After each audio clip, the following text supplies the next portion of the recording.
穿越过来第3天，先帝在婚礼上就咽了气。想要活命，就得让所有人相信我是个只知道享乐的废物。太后，先帝大婚当日龙玉宾天，尸骨未寒，你怎能在此时大肆招揽天下俊男入宫？恳请太后移驾守灵，以安天下臣民之心。恳请太后移驾守灵。哀家为了江山社稷操碎了心，找几个俊俏儿郎解解闷儿，享受怎么了？至于守灵，哀家可不去。你这不知廉耻的妖后！太傅息怒，保重身体呀！放开老臣，让老臣死！大清的百年清誉不能毁在他的手里呀！即日起设千秋台，面向天下招选男宠，不问出身贵贱，只要能通过哀家中意，便可入宫侍寝。太后，您谁敢再劝哀家去守灵，就先去给先帝陪葬，退朝！妖后祸国呀！天亡我朝！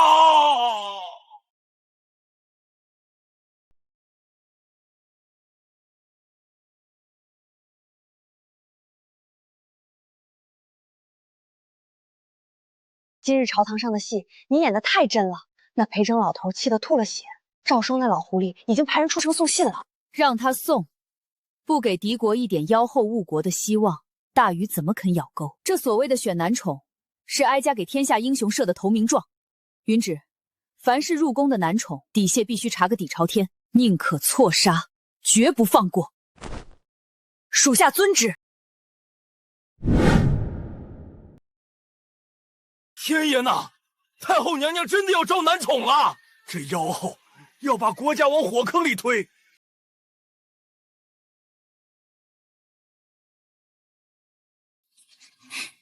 妖后荒淫，国将不国。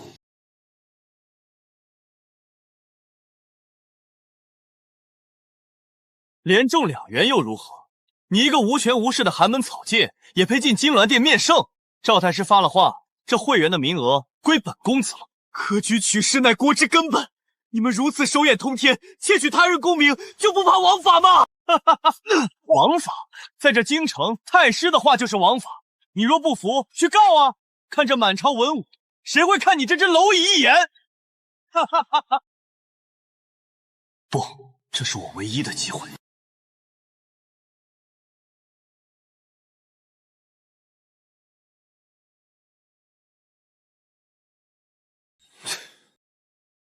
呸！什么狗屁太后！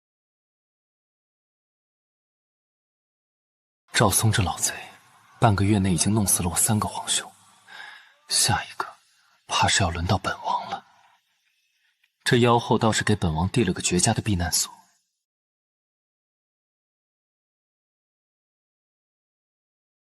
一张荒淫的皇榜，搅动了乱世的风云。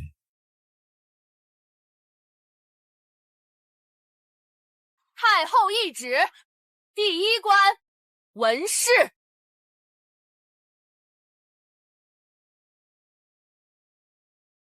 西乐宫中养赤兔，35头94足。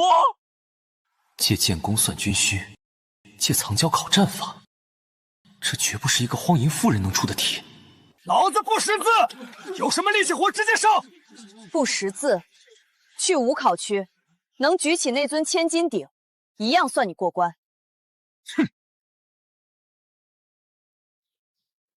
拿出你们的真本事，哀家可不养废物。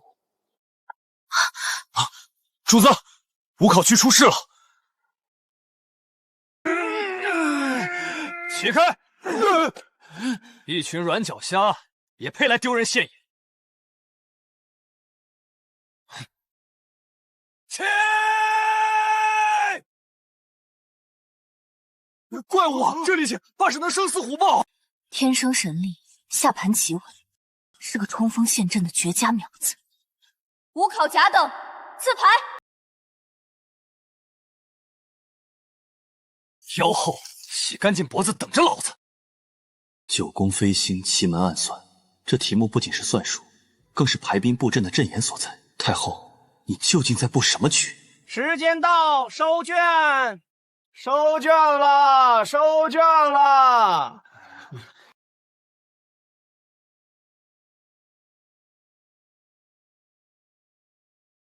萧公子，这9宫格乃是太后娘娘亲出的神题，要求横竖斜相加皆相等。你这画的乱七八糟，可是要交白卷？公公诧异，这9个格子填数字那是算命先生的活计，但在本公子眼里，横竖相加都要相等。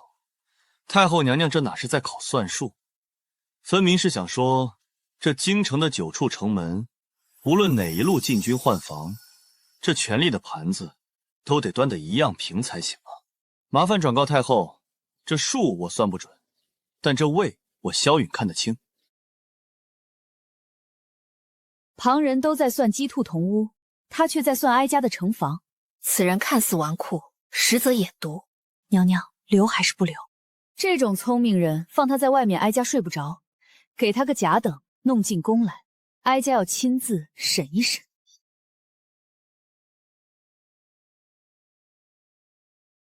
雉兔同笼，他不仅算出了数量，还在旁边批注了粮草辎重的换算比例。9宫格，他直接画出了一个连环防御阵法。太后，此人名叫顾慈，是个落魄的寒门书生。武考那边也出了个怪物，叫霍战，举起了千斤顶。好，好得很。国内腐朽，老臣迂腐，外敌虎视眈眈。哀家正愁手里没刀，这不，刀自己送上门了。今晚把甲等通过的人，全都给哀家洗干净，送到寝宫来。遵旨。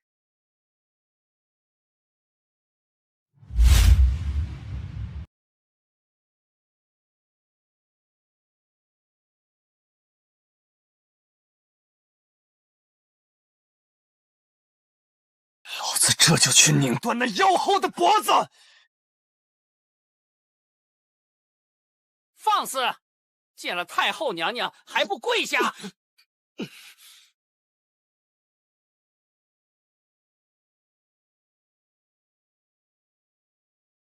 老子跪天跪地，绝不跪你这妖后！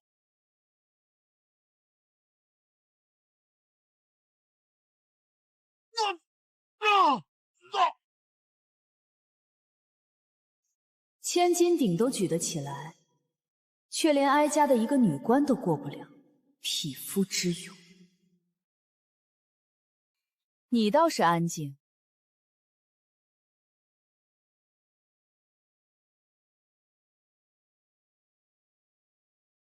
太后，若只要听话的玩物，便不会在考卷上设下9宫飞星之举。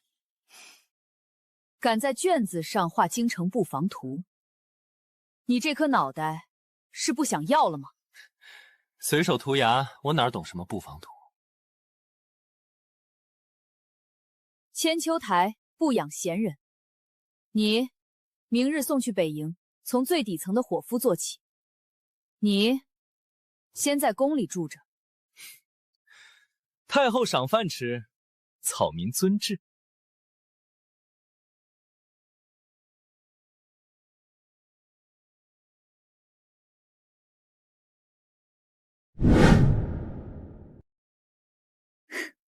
怎么，吓得连眼睛都不敢睁了？草民此番进来，是想与太后做一笔更大的交易。哦，交易？你走上这千秋台，是为了跟哀家谈条件？太后要的根本不是男宠，而是刀。草民愿做那把刀。主子，查清楚了。顾慈，洛州人士，3岁识字，7岁成师，15岁精通奇门遁甲与历代兵法，连中2元的会员，却被顶了名额。这天底下还没有哀家查不到的秘密。太后莫不是觉得草民像蝼蚁一样被人踩在脚底，是个极好的笑话？可惜。可惜什么？哀家能给你想要的权利、地位，甚至能让当年顶替你名额的人像狗一样跪在你脚下。草民愿为太后分忧。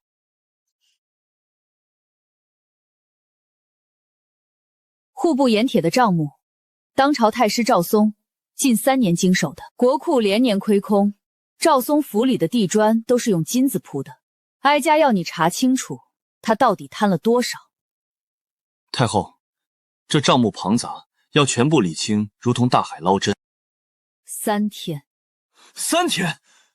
太后此举，莫不是存心刁难？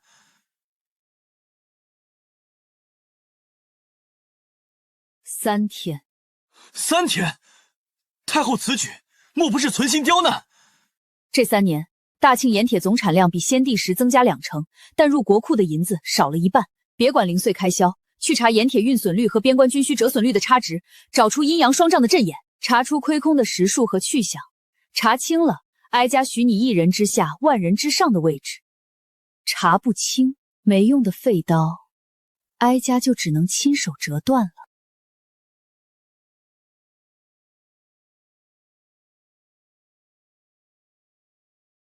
臣定不辱命。太师，户部传信，一本关键的盐铁案账底稿，昨日被太后秘密调进了宫。沈明威他看得懂？太后看不懂，但他刚招进宫的顾辞精通数理，只怕连人带账，一把火烧干净。 调集天字号死士，今晚潜入偏殿灭口。慢着，带上这把刻有裴太守府邸标记的短手。裴征天天骂妖后荒淫，他派死士刺杀男宠，合情合理。让沈明威和这群清流摇起来，看谁还顾得上查老夫的账。去办。是。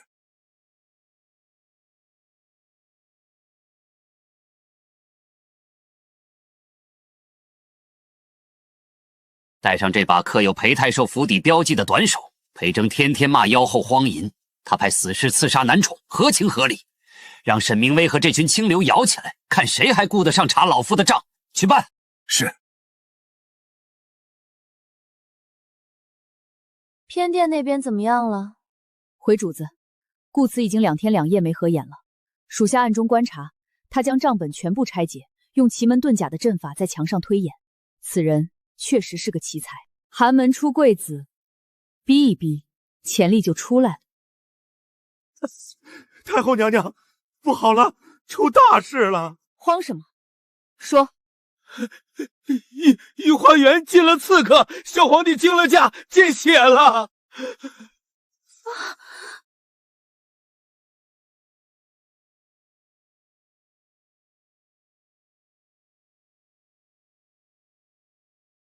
别怕，我来了。清流派的死士，裴征这老匹夫。主子，偏殿有变，另一波死士杀向了顾慈公子。调虎离山，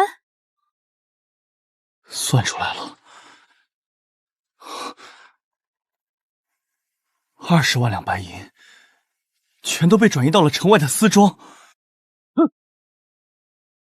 你们是什么人？竟敢擅闯皇宫！受死吧，下贱的东西！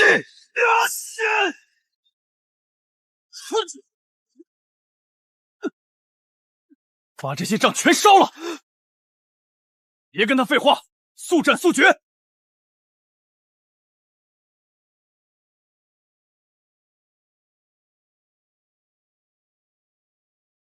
敢动哀家的人，主子留活口吗？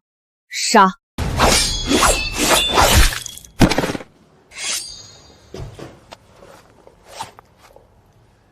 主子，这死士身上带着裴太傅府邸的腰牌。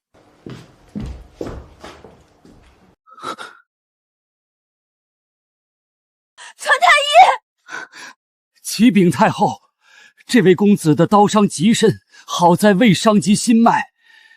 微臣已用上好的金创药敷上。下去领赏。谢太后。兵器是裴府护院的制式，裴征那个迂腐的老古董，目标是哀家，不是他。栽赃！赵松这老贼，好毒的计谋。这笔账，哀家先给他记着。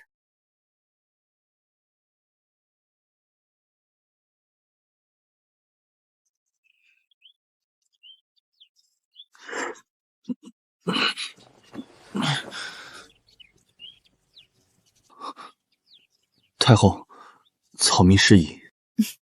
丢命都不怕，还怕失仪？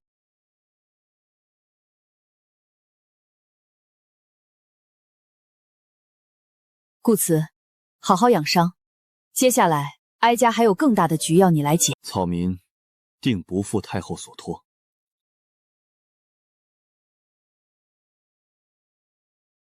顾慈，你是不是觉得哀家是妖后？草民不敢。赵松贪墨，清流误国，皇上年幼，哀家若不装出这副骄奢淫逸的模样，怎么稳住那帮老狐狸？哀家需要能替哀家破局重组、肃清天下的国事。你帮哀家把赵松的账查清，哀家帮你把窃取你功名的人踩进泥里。哀家许你堂堂正正站在这金銮殿上，做着天下棋局的执棋人，你敢不敢跟哀家赌这一局？臣顾慈，万死不辞。主子，萧雨那边闹起来了。他怎么了？他在店里砸了杯子，嚷嚷着要见您。你专心查账，任何人不得打扰。臣恭送太后。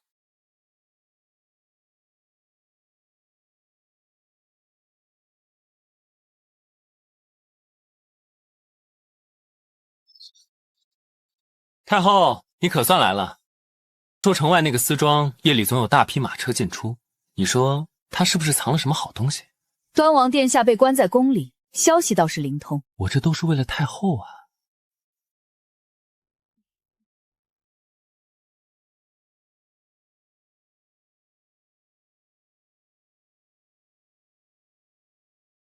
端王殿下，你这可不是在求庇护，是在跟哀家谈条件。太后说笑了，放眼大清，只有太后能护得住我。能查到赵松丝庄的硬洞，你手里的情报网可真不简单。太后，咱们做个交易如何？我要赵松的命。我大哥当年查到他贪墨军饷的铁证，被他暗中下毒害死。只要太后能帮我报仇，我手里的情报网愿为太后驱驰。有恨是好事，3天内哀家要知道赵松那丝庄里到底藏了多少东西。查清了，赵松的命留给你亲自取；查不清，太后就要杀了我。不，哀家就把你绑了，送给赵松当寿礼。定不让太后失望。云芷，看好他。这太后不简单，大哥，你的仇很快就能报了。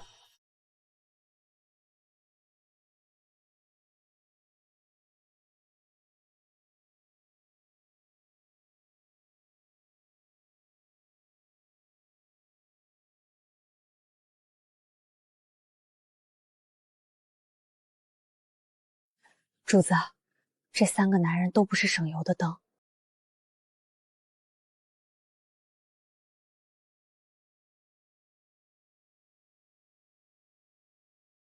霍战天生神力，哀家把他扔进最苦的北营，去见血，去拼杀，磨出一把杀神之刃。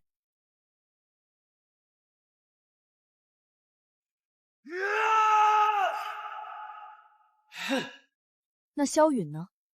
萧允装玩户，但他手里的情报网是个好宝贝。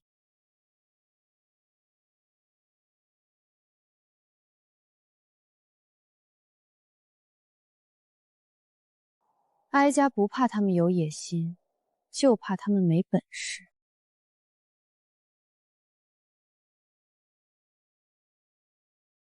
主子，说，出事了！北营传来急报，霍战为了护着新兵，被校尉动用军法抽了80军棍，绑上校场上。敢动哀家的人，主子，霍战性子烈，看不惯营里老兵和校尉克扣新兵口粮，为了护着新兵，跟校尉动了手。太后，霍战虽勇，但不懂官场弯绕，军营克扣口粮是常态。他动了别人的钱袋子，自然要被往死里整。带上哀家的令牌，领2个太医去北营，不管用什么名贵药材，把人给哀家救活。是。等等，顺便给哀家查一查北营的粮仓。遵命。呸！敢管老子的闲事啊！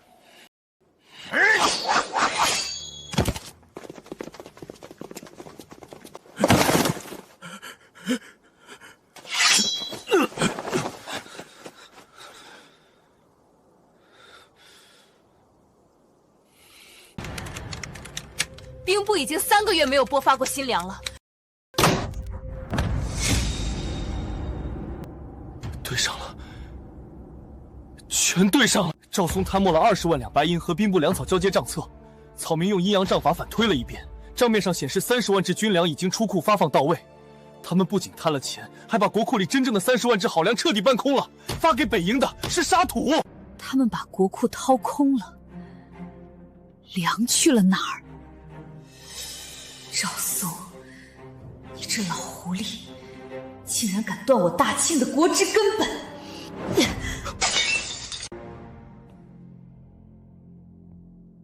这笔账，哀家今日就要在金銮殿上跟他们一笔一笔的算清楚。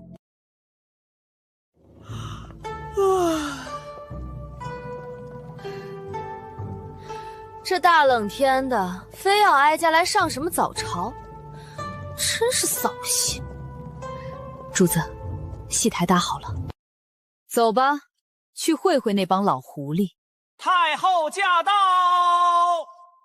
太后娘娘千岁千岁千千岁！众爱卿，平身吧。谢太后。哀家昨日听了个笑话，听说北营的将士们最近不吃米面，改吃沙子和树皮了。兵部尚书何在？微臣在。哀家问你，秋季拨给北营和边关的30万担军粮发下去了没有？回太后，30万担军粮已于上月初悉数发往各处，账目清晰，粮草好好的。太后怕是听了哪个男宠的谗言吧？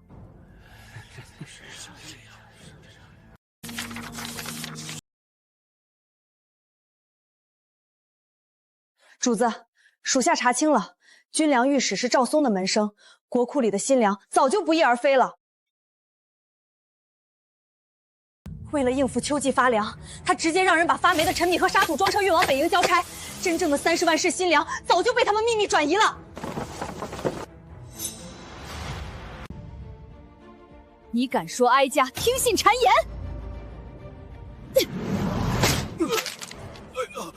睁开你们的狗眼看清楚，这是哀家抄回来的底单，30万担新粮变成了陈米和沙土，传人证。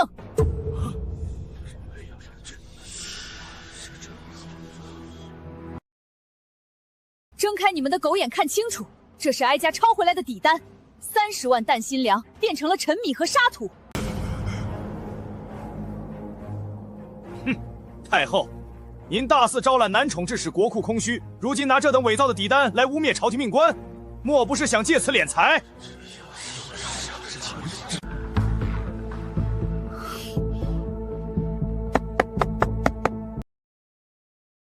放肆！太后既然拿出了底单，自然有其道理。此事本相定要彻查到底。要实证是吧？好，哀家就给你们实证，传人证。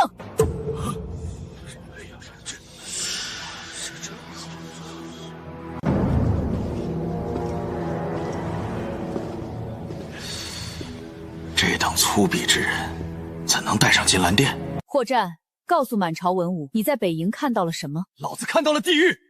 北营的兄弟们吃的是发霉的陈米，掺着沙土和树皮。边关苦寒，兄弟们连件冬衣都没有。昨天夜里跟我一起站岗的小六子才15岁，活活冻死在了烧塔上。荒唐！兵部上月才将30万石军粮发往北营，账目清清楚楚，你弄个来历不明的男宠编造谎言，居心何在？裴太傅觉得哀家在撒谎，国库早已入不敷出，太后大肆招揽男宠，如今莫不是想借着安抚军心的幌子敛财？臣当此见。太后，单凭一个男宠的一面之词，实在难以服众啊！好一个难以服众！裴征，你空有一腔忠勇，却长了一双瞎眼。军粮御史何在？太后明鉴，微臣冤枉，30万石军粮，微臣亲自核对发出，绝无差池。他不过是个靠卖弄皮相上位的卵宠。就是，堂堂金銮殿，岂容一个浑身腥臭的男宠在此狂吠？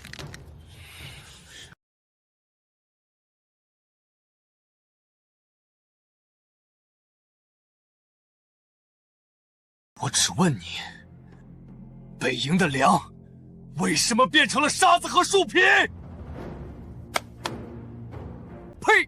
朝廷下发的粮款有限，粮商以次充好，加上烟雨受潮，到了北营变了样，那是你们自己保管不善。发霉，那是纯粹的沙土。小六子才15岁，活活冻死在烧塔上。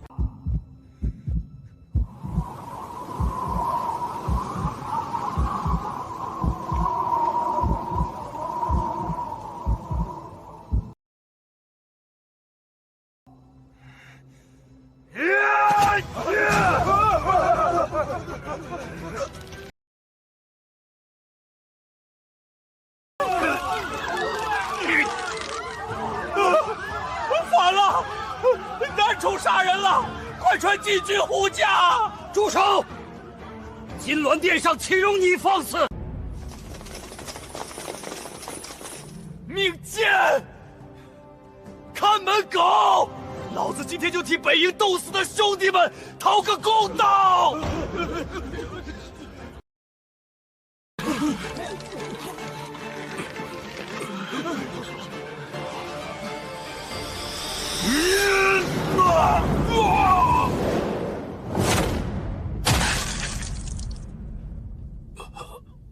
保护太后，撤！疯了！太后招的好男宠，竟敢在御前杀害朝廷命官，这是蔑视皇权！肃静！粮草亏空一事，由丞相府与刑部即刻彻查。那这杀人犯呢？若不严惩，朝廷威严何在？霍战当众残杀命官，罪不容诛。来人，打入天牢，秋后问斩。兄弟们，老子来陪你们了。老夫提议，今后千秋台之人，须由兵部和刑部联合审查。容后在议。退朝。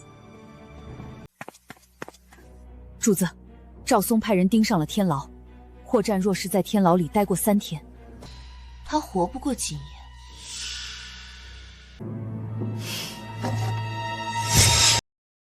今夜子时，天牢换防，用这块牌子调走外围禁卫，换上咱们的人。你亲自带太医进去处理他的伤，然后把人转移到冷宫。冷宫？那地方荒废了10年，正适合藏人。天牢那边让暗卫在里面掩着。属下明白，告诉顾慈，让他加快查账的速度。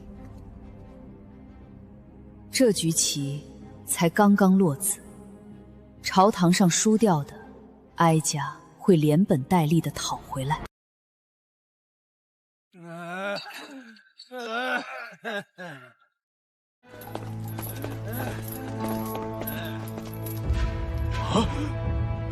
什么人？太后懿旨，提审重犯。怎么，赵松那老狗等不及了？废话真多。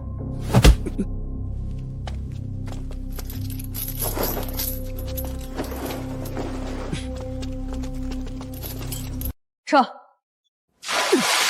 妖后，要杀便杀，老子杀了那贪官，值了！值了！你以为杀一个御史就能救北营那帮兄弟？蠢货！你这一刀下去，赵缩正喷没借口掩盖粮草去向，你死了，你那几千个兄弟就真的只能去吃沙子。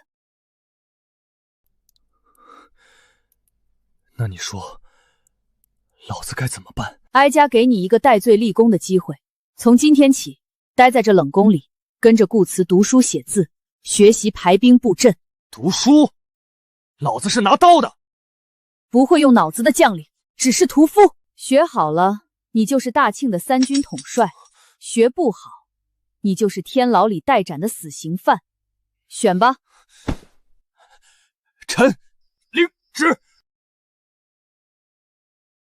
学好了，你就是大庆的3军统帅；学不好，你就是天牢里待斩的死刑犯。选吧。臣领旨。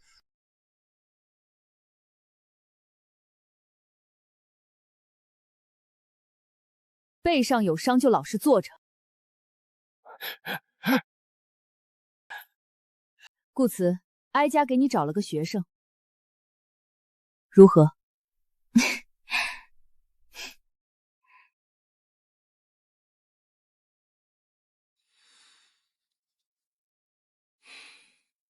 臣教的是治国安邦之策，不是驯兽之术。哼，让老子跟着白棉书生学！你力气是大，但若敌军在此设伏，你和你手下的兵就会被乱箭射成筛子。敌军滚石乱袭旗下，你挡得住？你的兵呢？为将者，不通地利，便是带兄弟们去送死。顾慈，教他兵法。他若学不会，哀家唯你是问。先生，教我！老子要当大将军，带兄弟们吃饱饭。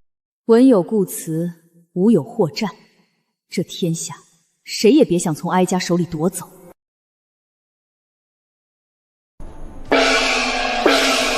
乡亲们，妖后养的男宠活生生掐死了朝廷命官。什么？那男宠被砍头了吗？砍头？那妖后心疼的要命，直接把杀人犯带回寝宫去了。来人了！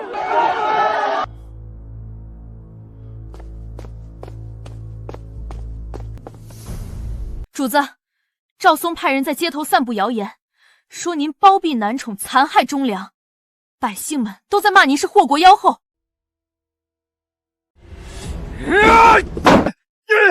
老子去宰了赵松那老畜生！站住！你现在冲出去，只会连累太后。泼吧，他泼得越脏，就越得意。人只有在最得意的时候，才会露出破绽。去醉仙楼探探，这老狐狸到底藏了多少底牌？属下明白。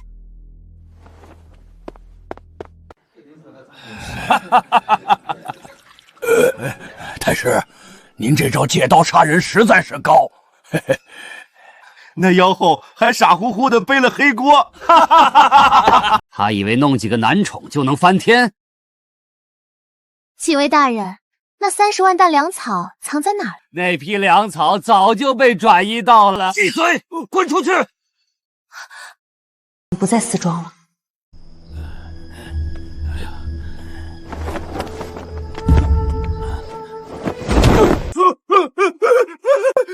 女侠饶命！拿大清的军粮换钱，你的命阎王爷都不敢受。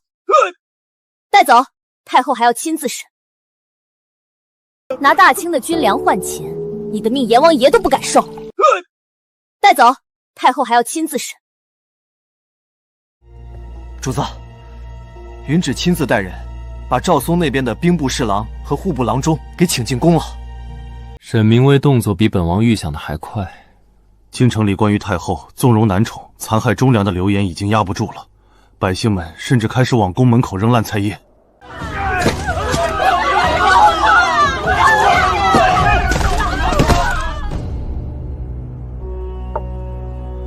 赵松这老狐狸最擅长杀人诛心。主子，裴太傅府上有变动，他连夜遣散了府中所有奴仆，连刚满月的孙子和族中老小都送回了洛阳老家。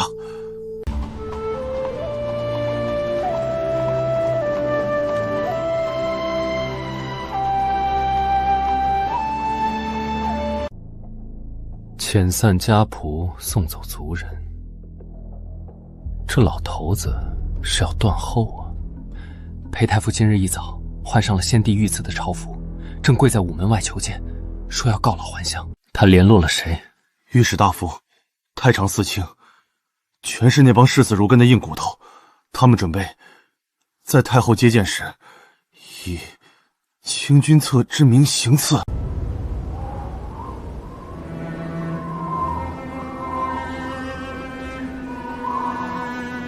裴征，你这愚忠的蠢货，真要在这个时候给赵双当枪使？本王表现的时候到了。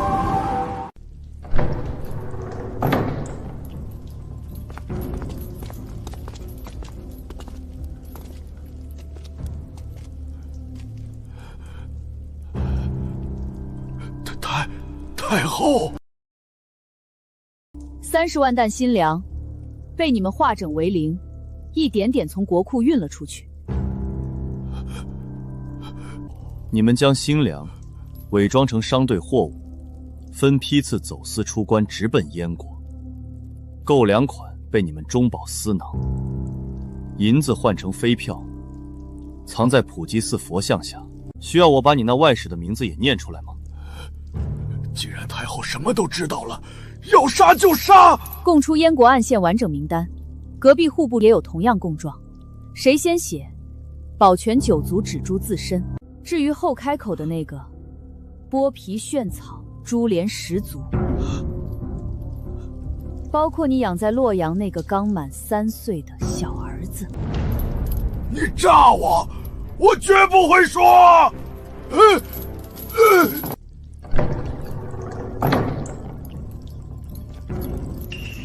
云芷，留在这里看着他，半个时辰不迁，杀他一个妻儿。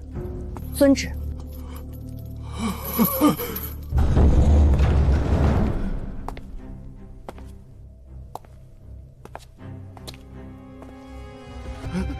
太后饶命，臣知错了。你的同僚比你识时务，兵部侍郎已经把粮草运往燕国的事全招了。连你们的街头名单都写了一半。不可能，他发过毒誓的。他若不说，死的是他全家；你若不说，这份供状上你就是主谋。你80岁老母和刚进门的小妾，明日送去教坊司，生不如死。我说，可是我真的不知道最高头目是谁呀！想糊弄哀家？我们都是单线联系，上面的人戴面具，罪臣没见过真面目，但是我知道怎么辨认他们。燕国暗线有极度隐秘的联络印记。什么印记？是一只展翅的血色玄鸟。我们外围死士身上烙的是普通刺青，但真正的主子流淌着燕国皇室血脉的高阶暗装，他们的玄鸟纹身是出生时就用秘药刺入肌肤的。那纹身平时看不见，只有在饮酒过量或者气血翻涌时，才会在左侧锁骨下方显现。血色的玄鸟，血色玄鸟。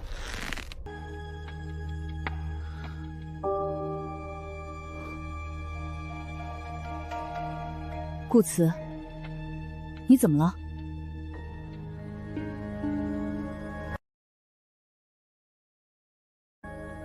顾慈，你怎么了？脸色如此难看。臣只是觉得燕国暗桩潜伏之深，令人胆寒。臣背部的伤口有些撕裂，失态了，请太后恕罪。先上去休息。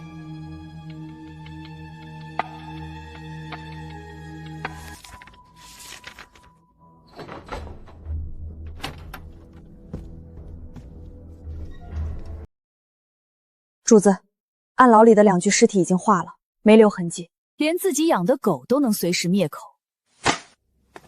坐，今晚暗牢里的事，你怎么看？能在被抓瞬间服毒，朝堂之上必有一张巨大的网护住他们。不错，赵松脱不了干系。太后打算直接动赵松？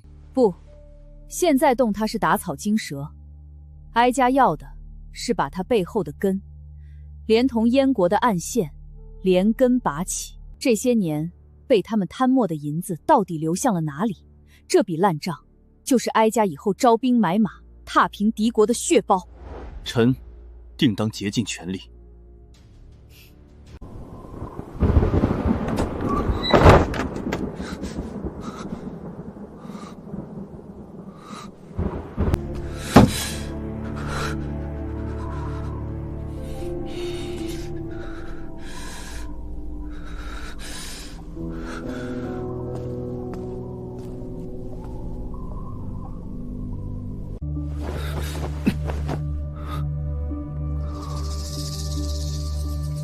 气血翻涌。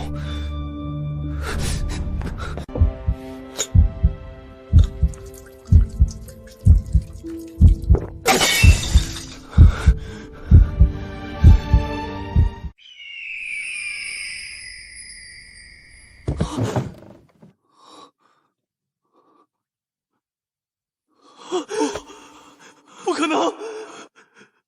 流淌着燕国皇室血脉的高阶暗桩，他们的玄鸟纹身是出生时就用秘药刺入肌肤的。如果这大庆的朝堂里藏着一只最大的央国玄鸟，你觉得他会是谁？流淌着燕国皇室血脉的高阶暗桩，他们的玄鸟纹身是出生时就用秘药刺入肌肤的。如果这大庆的朝堂里藏着一只最大的央国玄鸟，你觉得他会是谁？你是哀家选中的刀，这笔烂账就是哀家踏平敌国的血包。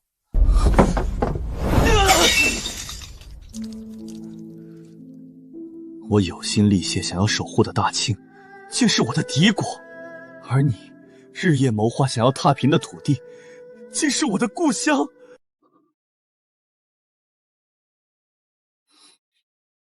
无论我是谁，沈明威，这盘天下棋，从今往后，我陪你下到底。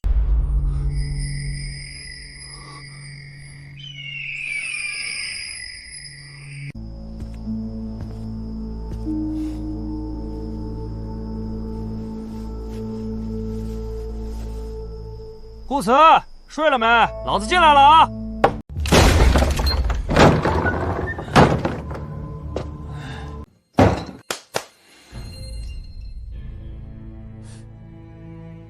怎么着？大半夜砸东西，谁惹你了？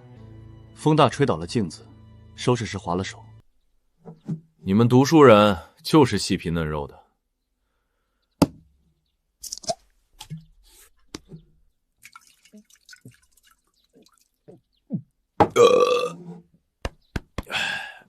老子今天来跟你说句掏心窝子的话，老子以前真觉得太后是妖妇，恨不得一刀劈了她。可这2天老子琢磨过味儿来了，换做别的昏君早派禁军砍人了。可他呢，不仅没残害百姓，还把老子从天牢捞出来，让老子跟你学兵法。还有昨天半夜，老子看见云芷扛着滴血的麻袋从后门溜进来，肯定是把那几个贪军粮的狗官给宰了。你看得很明白，他要的根本不是男宠，他要的是能替他打仗的刀。所以，你打算做那把刀？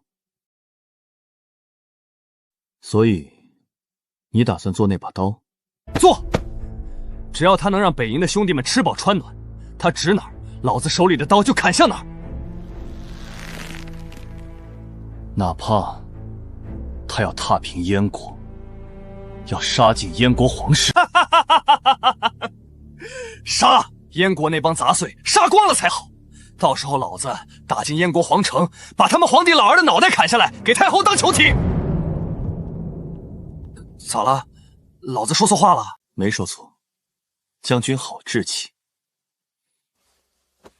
记住你今天的话，这天下很快就要大乱了。乱就乱，走了，老子回去啃兵书了。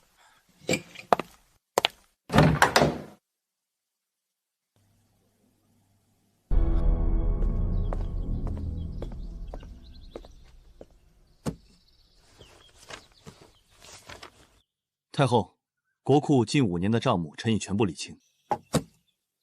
手怎么了？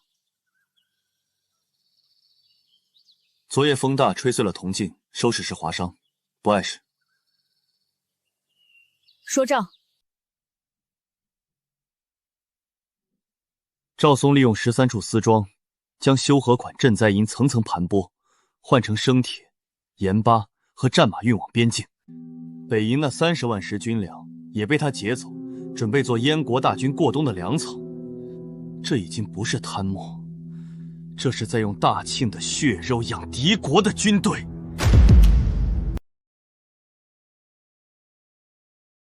顾慈，你进宫多久了？回太后1月有余。哀家还记得你刚进宫那天，穿着一身破旧的青衫，满眼都是对哀家这个祸国妖后的鄙夷。臣出来时以为太后骄奢淫欲，如今方知太后是在下一盘大棋。满朝文武都把哀家当成靠着母族作威作福的蠢货，他们天天骂哀家荒淫无道，可他们根本不知道，哀家设着千秋台，招的根本不是什么男宠。哀家是在这被赵松把持的朝堂之外，另开科举。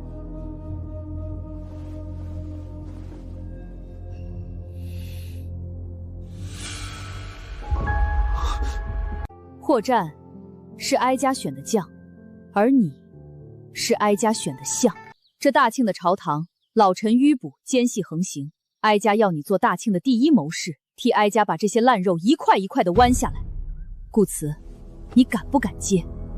臣顾慈愿为太后手中利刃。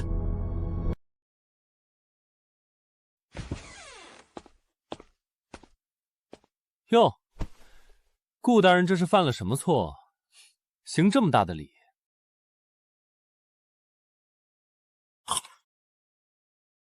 娘娘，臣在外头跑断了腿，岳父上各查。差事办得如何了？幸不辱命，臣连挑了赵松在京城的3个暗桩，醉仙楼、长乐坊、汇通钱庄，背后的资金流向全摸清了。这老狐狸利用这些销金度洗钱，再换成飞票送往边境。臣还顺手宰了几个试图销毁账本的死士。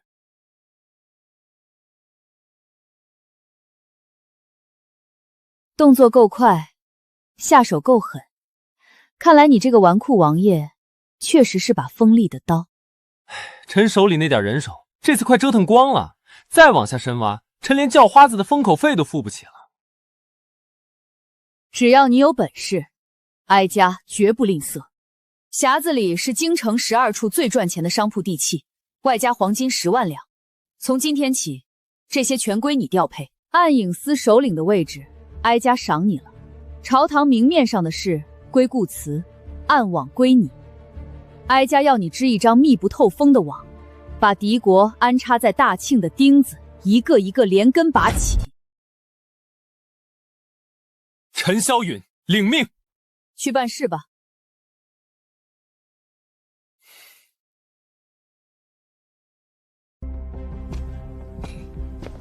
无有霍战，暗有萧允，太后手里的牌越来越多。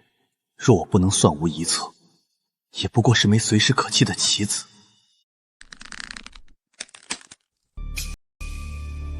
怎么了？回太后，无事。去换身衣服。你这个大庆的第一谋士，该正式登场了。臣遵旨。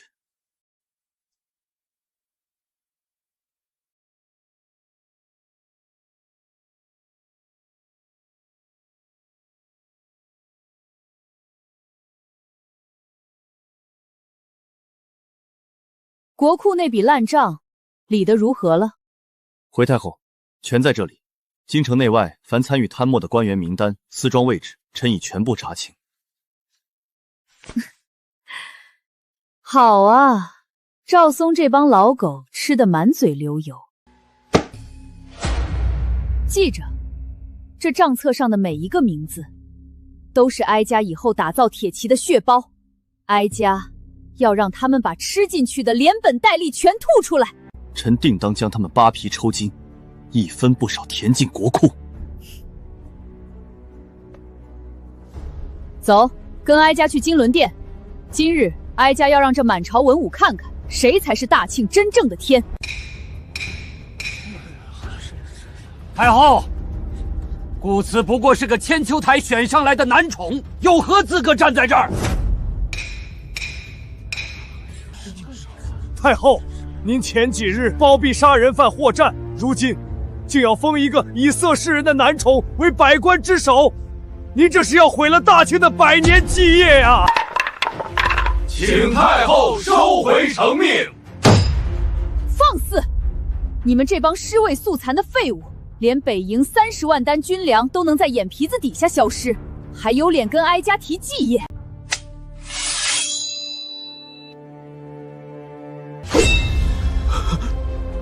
谁若再敢多言半个字，这把剑就割他的舌头！裴老，今日朝堂上妖后竟敢拔剑威胁百官，再这么下去，朝廷就真成了他沈家的后院了。既然朝堂之上已无天理，那老夫就用这把剑替大庆砍出一条生路。今夜闯入皇宫，清君侧，诛妖后，杀顾慈，誓死追随太傅。出发！不成功便成仁。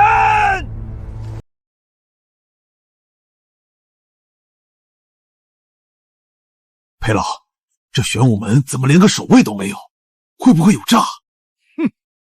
妖后骄奢淫逸，禁卫军早成了一盘散沙，冲进去！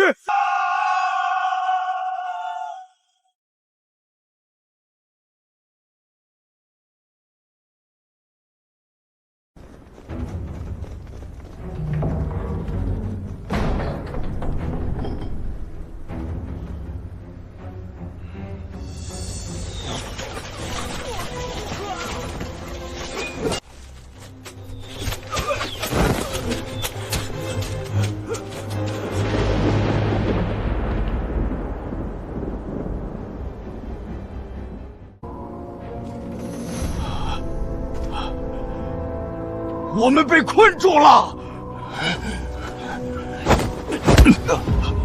本来也没指望你们这群废物能杀得了他。哼！你说什么？总得有人来探探皇宫的深浅。你们就在这里，给妖后陪葬吧！逆贼，站住！生路！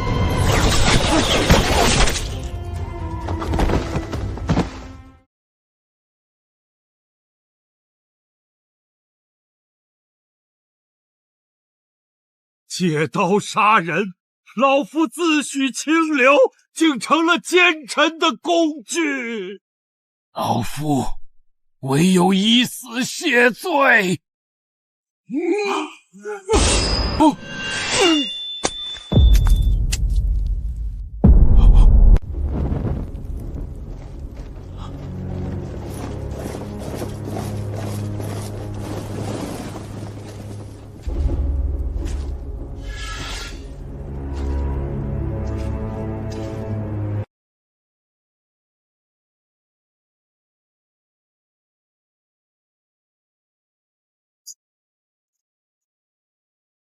怎么会是你？火战，你这杀人犯怎会统领禁卫军？老头儿，你那套清君侧的把戏，太后早就看腻了。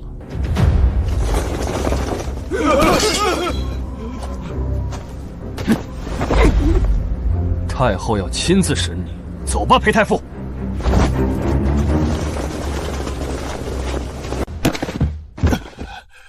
妖后，要杀便杀！裴太傅，你读了一辈子圣贤书，却连借刀杀人都看不明白。你以为他是个只知道逞凶斗狠的男宠？他是哀家亲手挑出来的3军勇帅，总有一天会带着大庆铁骑踏平燕国都城。他顾慈是哀家钦定的第一谋士。北营30万大军粮的去向，赵松私通敌国的铁证，全是他查清的。太傅，看看这账本，你所谓的忠臣，正拿着大庆的钱买燕国的刀。赵松，他竟敢卖国！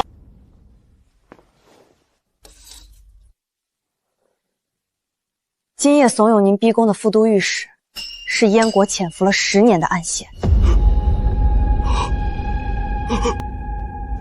所以，这千秋台，这满宫的男宠，全都是哀家为了避开赵松耳目，暗中招揽的救国之才。大庆早就烂到了根里，哀家若不装疯卖傻，这朝堂早就成了燕国人的天下。老臣糊涂啊！老臣才是毁了大庆的罪人啊！哭够了就给哀家站起来，哀家留你一命，不是看你磕头认罪的。哀家还缺一根定海神针，你裴征是两朝元老，清流领袖，哀家要推行新政，就必须由你站出来稳住民心。裴太师，这大庆的江山，你还要不要跟哀家一起守？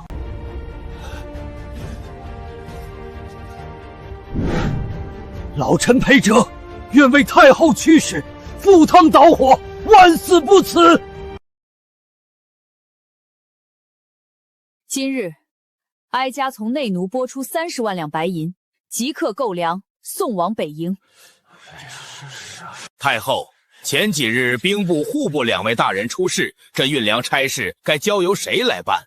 况且北境强盗猖獗，只怕又会重蹈覆辙。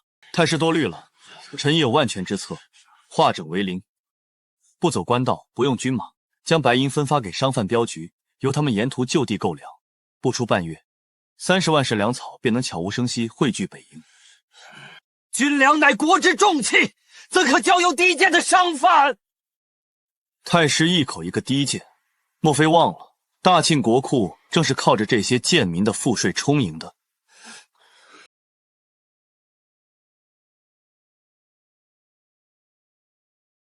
赵松，你不同意，老夫同意。顾谋士此计藏粮于民，敌军休想劫走一粒粮食，老臣附议。就依顾谋士所言，退朝。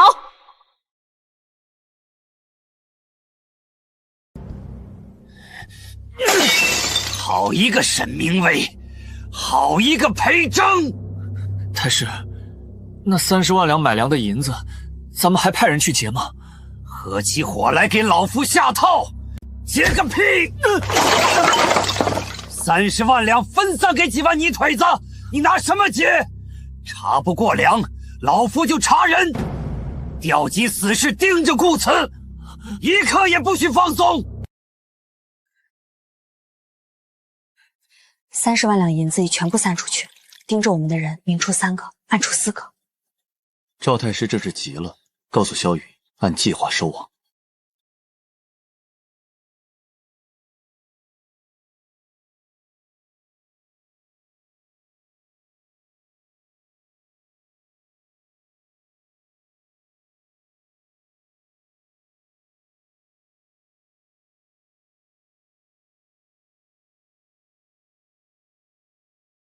赵松要的是活口，你这一刀下去，坏了他的大计，你们全家老小都要陪葬。带路吧。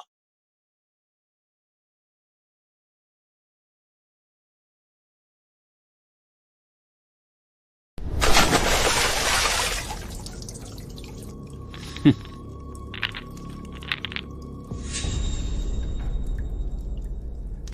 顾大人，到了老夫这地界，怎么还这般镇定？太师府暗室的防卫不过如此。西南角的通风口连着杭城河吧，难为太师挖了这条通敌叛国的暗道。你一路上被蒙着眼，怎么可能知道？我不光知道暗道，我还知道，你急着抓我，是因为化整为零的局，让你在燕国主子那里交不了差。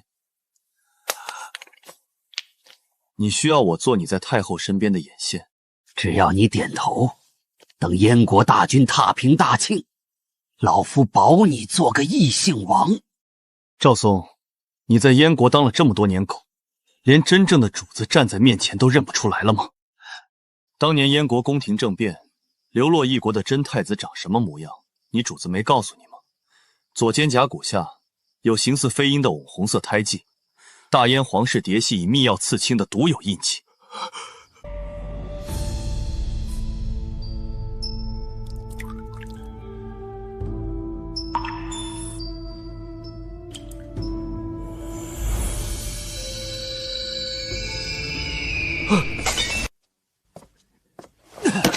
老臣叩见太子殿下。还不松绑？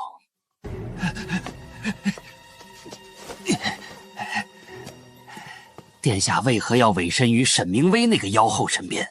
不打入权力中心，怎能摸清大清的底细？我今日故意让你抓我，就是要借用你那条直通燕国边境的密道。老臣这就去安排。哎，只要我顺利回到燕国重登大宝，你就是大燕第一功臣。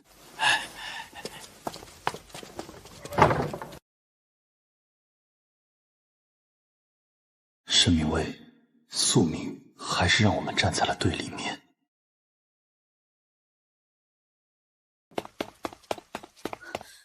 主子，顾慈被劫入赵府后并未受刑，赵松对他态度大变，毕恭毕敬，正调集绝密商道，要连夜送他出城。不可能，顾慈心高气傲，绝不会与赵松同流合污。娘娘，臣的暗桩拼死传出情报，顾慈是燕国当年被调包流落异国的真太子。你说什么？主子，属下去城门拦截。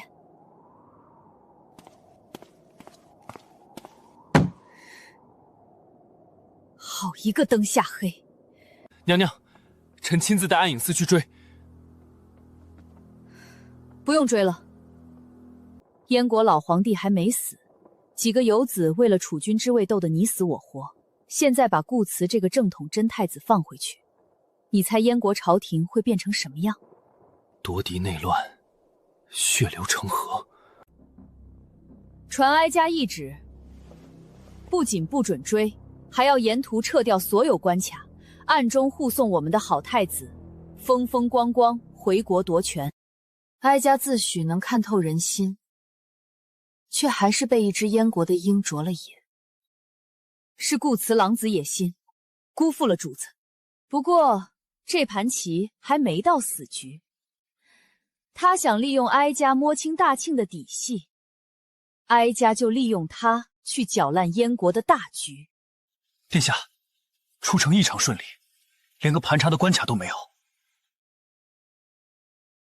退下。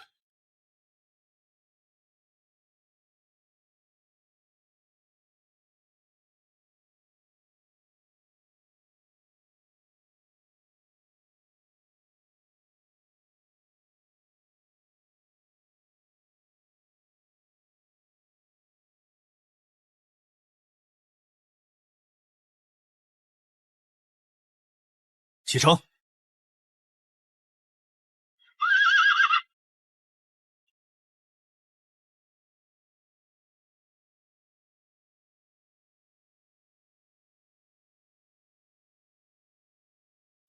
你运筹帷幄，心怀天下，这世上也唯有你敢下这样一盘险棋。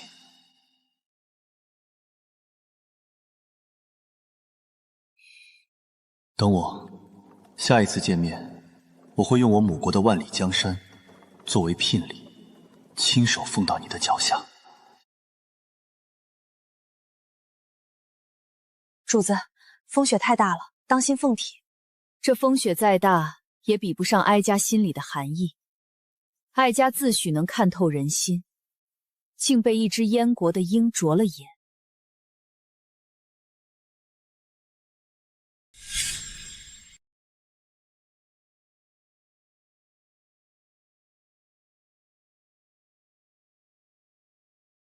这人，我沈家要了。哭能洗清你云家满门的冤屈吗？跟我走，我教你如何把仇人的脑袋砍下来。主子就属下与你找，顾慈背叛，属下去燕国替主子砍了他的脑袋。你去只是送死，哀家不会再因为一时的愤怒折损自己的人手。顾慈这件事给哀家上了一课，身为上位者，最忌讳偏信一人。萧允的暗影司刚成立，哀家不能让他一家独大。允旨，你手里的皇宫暗卫从今日起正式扩编为天网。萧允查朝堂百官，你就查天下州郡。你与萧允一明一暗，互相配合，也互相监督。属下领命。趁顾慈还没在燕国站稳脚跟，哀家要把大庆内部的毒瘤彻底割干净。那千秋台选上去的男宠顾慈是燕国正儿八经的太子，太后把敌国太子当男宠养在宫里，难怪国库空虚。太后这是把大清的底子全送给燕国小白脸了。妖后卖国，燕国20万大军打过来了，咱们都要给妖后陪葬。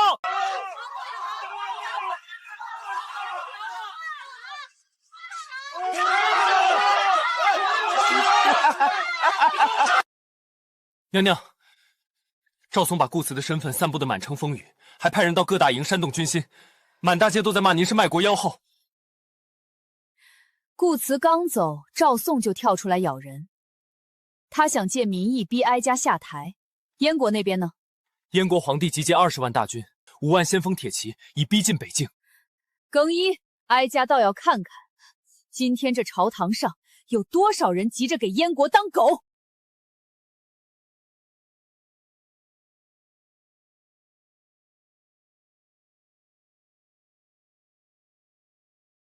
太后，顾慈竟是燕国太子，太后引狼入室，致使军机泄露。如今燕国20万大军压境，皆因太后识人不明，请太后下罪己诏，交出朝政，以平民愤。交出朝政，赵太师，哀家若交了权，这大庆江山是你来做，还是让给城外的燕国大军？请太后下罪己诏，交出朝政，以平民愤。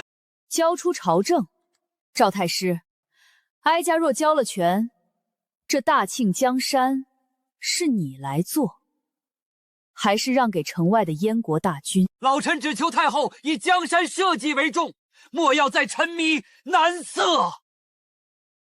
太后，你识人不明，顾慈跑了，这是大清的奇耻大辱。裴太傅，你也要逼哀家？老臣不敢。老臣恳请太后重开千秋台，再选男宠。只要太后别再乱插手朝政，老臣宁愿背上千古骂名。既然众爱卿觉得哀家干政误国，那哀家便如你们所愿，退归后宫，专心享乐。传哀家懿旨，即日送开千秋台，再招男宠，退朝。千秋台一开，老夫便将死士送进太后寝宫。太后，这是老臣暗中寻访的寒门学子名单，不过赵松生性多疑，未必全信。他信不信不重要，重要的是把这些人才光明正大弄进朝堂。娘娘，安隐司查实，赵松底下的3个粮草转运使、2个兵部主事，都是与燕国暗通诡谲的钉子。天王也摸清了，他们在京城外的4处秘密据点，全是盗卖情报的暗桩。既然新人们要进宫，总得给他们腾出位置，做得干净点儿，别惊动赵松。遵命。太师，裴征在暗中搜罗寒门学子，想趁着千秋台重开把他们塞进宫里。裴征以为能用几个寒门书生掌控朝局，天真。传信给燕国先锋营，按计划推进。顾慈留在宫里的北京阵法手稿，已被老夫的人改了阵眼。霍战那个莽夫若是敢用，就是带着北营大军去送死。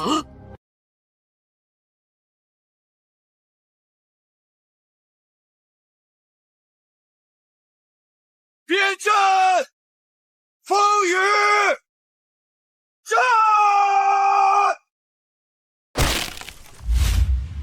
有模有样。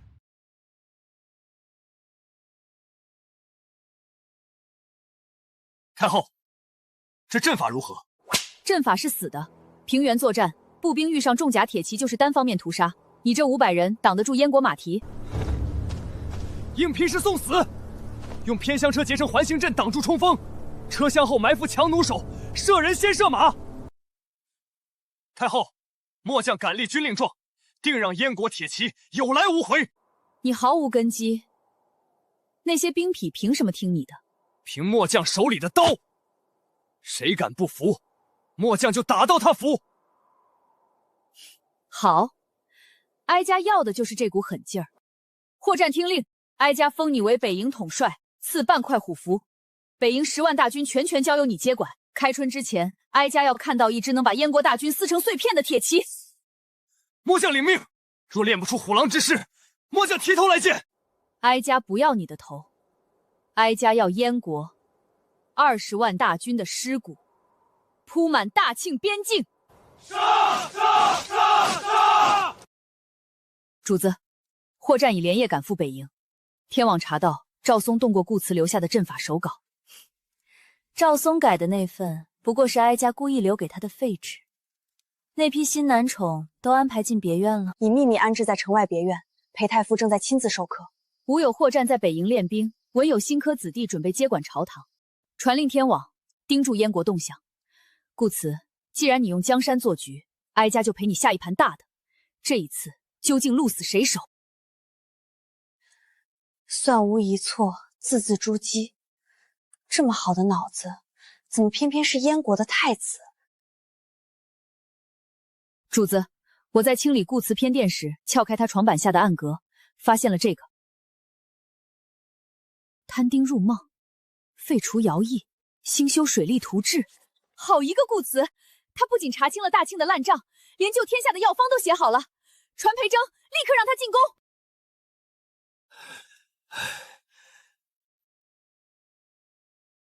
太傅，你看看这个。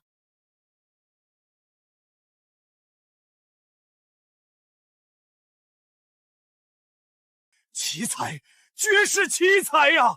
太后，这是何人所写？顾辞。顾辞？那个燕国太子，老天瞎了眼啊！行了，只要这良方能救大庆的命，哀家就要他立刻变成大庆的国策。老臣这就抄述下来，明日朝堂上提议推行。推行？你把赵松那帮人想得太简单了。按田亩收税，豪绅可以把田产挂在私人名下，税还是穷人交。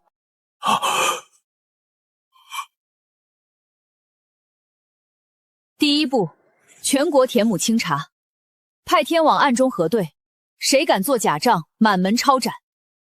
第二步，取消权贵免税特权，官绅一体纳粮。太后，这会激起兵变呐！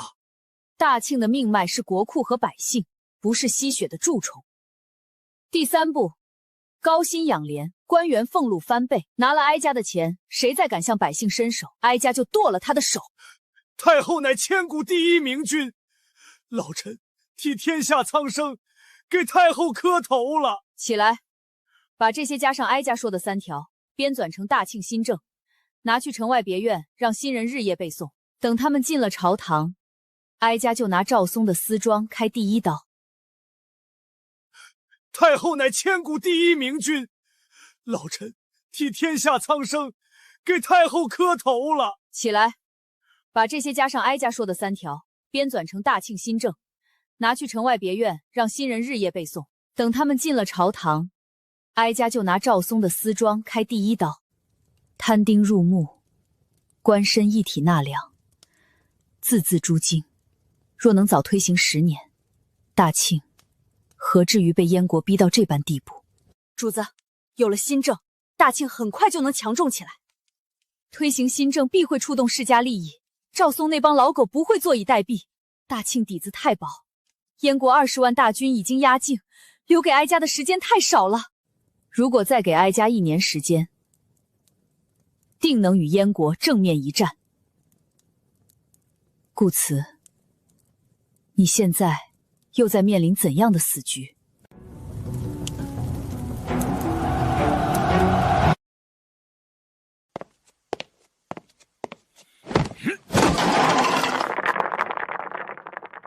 哟，这就是咱们那位流落异国找回来的唯一皇子，一个在大庆伺候女人的男宠，也配染主大燕江山？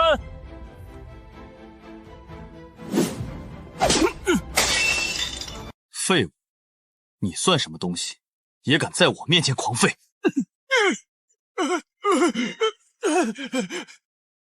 燕国朝堂群狼环死，想要活下去，想要调动大燕的铁骑，就必须拿到绝对的权力，必须彻底取得那个多疑皇帝的信任。只有大权在握，我才能再次站在他的面前。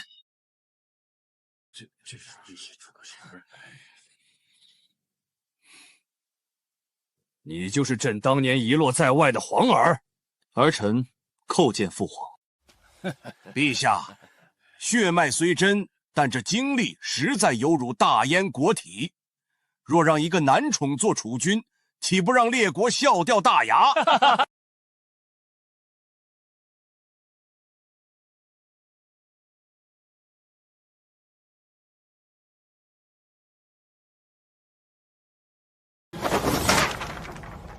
大庆北营的布防图，粮草转运的隐秘路线，连他们新任统帅的战争弱点，全在儿臣脑子里。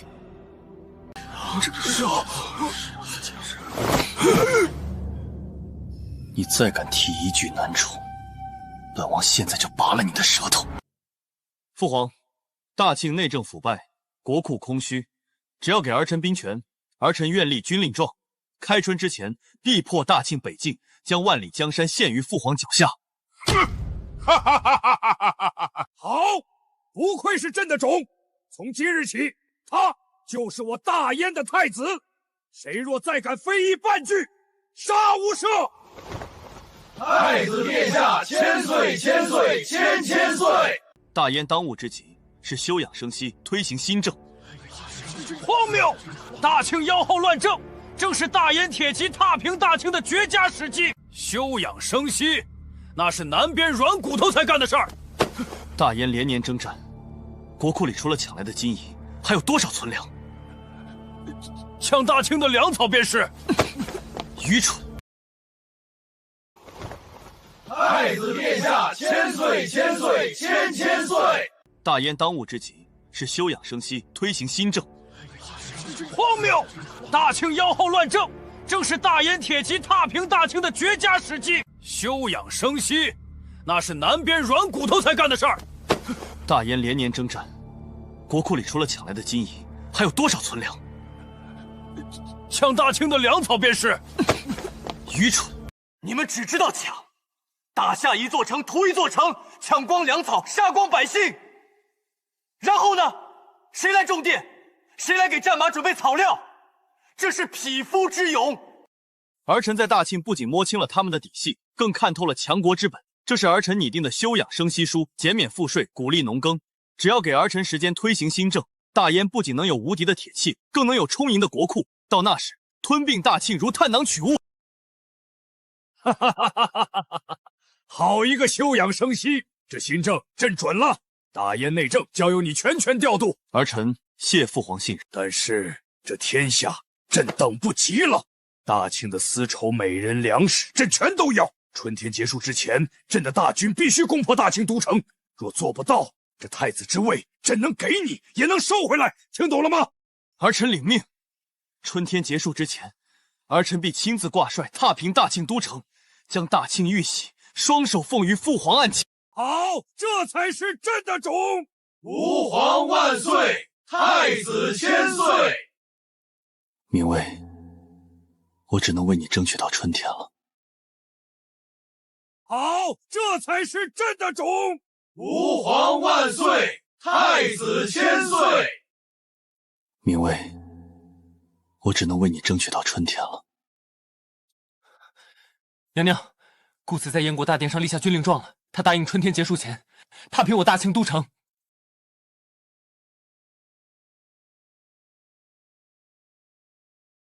他用新政稳住了燕国内政，硬生生顶着满朝杀意，把全面进攻的时间拖延到了开春之后。主子的意思是，顾此立军令状是在帮我们拖延时间？以燕国朝堂现在的狂热，这几个月已经是他能做到的极限了。主子，赵松党羽强行扣押了拨给北营的第二批军粮，故意拖延新政。顾慈在燕国拿命给哀家争取时间，赵松这帮老狗却在背后捅刀子。萧云，传令裴征，别院那25个新人，明天早朝全部穿上官服，站在金銮殿上。赵松敢扣粮，哀家就摘他党羽的乌纱帽。是。允旨。传令获战，北营练兵再加1倍量。开春之前练不出10万铁器，哀家亲自去砍了他的脑袋。遵命。明天早朝，哀家要直接掀桌子。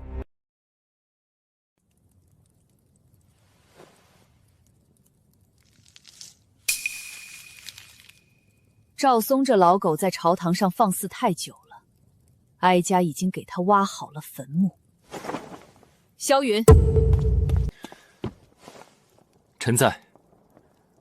让暗影司立刻封锁赵松手下3个粮草转运使和2个兵部主事的府邸，把他们贪墨的金银、做假账的底稿全给哀家挖出来。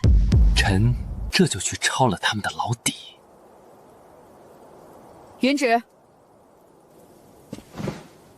属下在。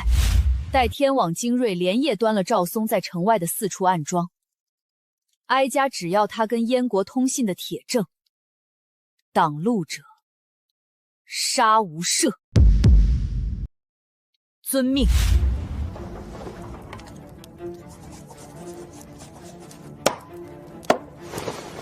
把这道密旨亲手交给霍战，让他点齐3000精锐连夜急行军回京，明早卯时在金轮殿外候着。是。明天的早朝，哀家要用你们的血把这金銮殿的地砖洗刷干净。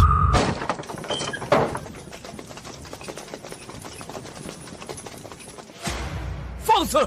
本官乃正3品。今晚就算你是天王老子，也得把贪的银子吐出来。走！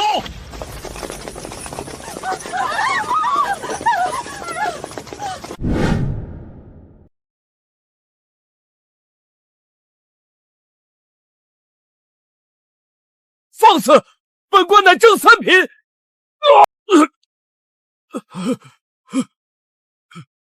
太后说了，今晚就算你是天王老子，也得把贪的银子吐出来。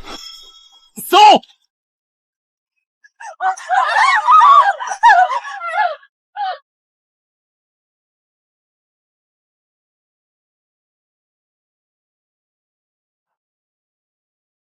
大人，找到了。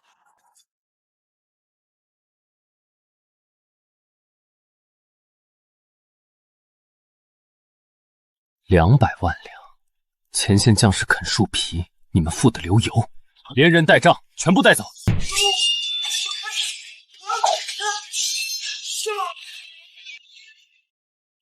烧掉！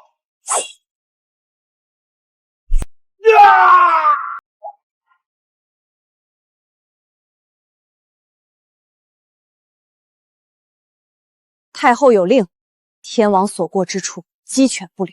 发信号，撤！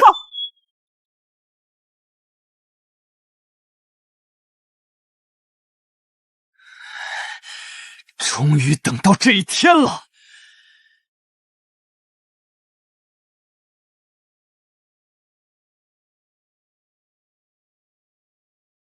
朝廷的蛀虫贪了军饷，卖了防线。太后有令，披甲上马，随老子回京杀贪官！杀贪官！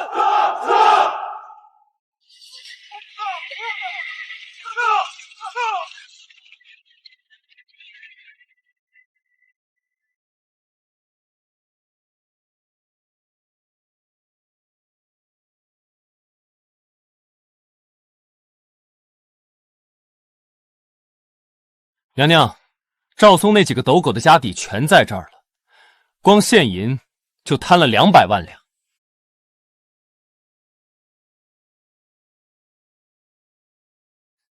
这是赵松与燕国通信的铁证，他把大庆北境的布防图卖给了燕国。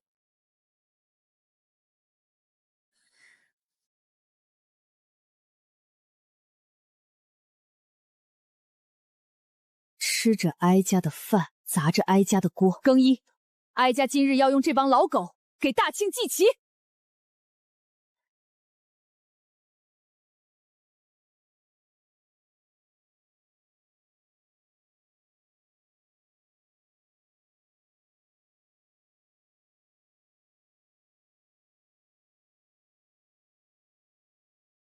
太后，您怎可让这些千秋台选来的男宠登堂入室，玷污朝纲？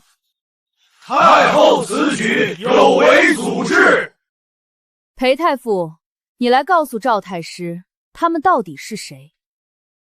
他们是精通治国理政的寒门奇才，从今日起入主6部，推行大庆新政。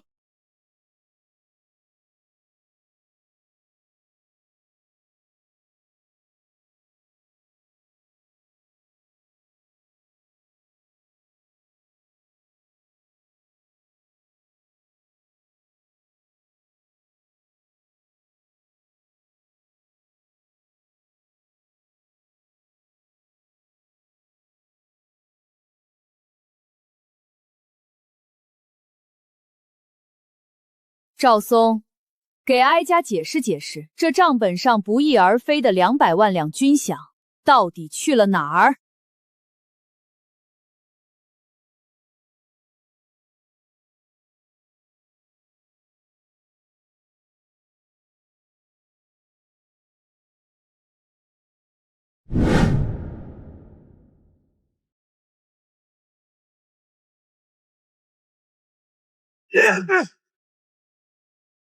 太后，欲加之罪，老臣不服。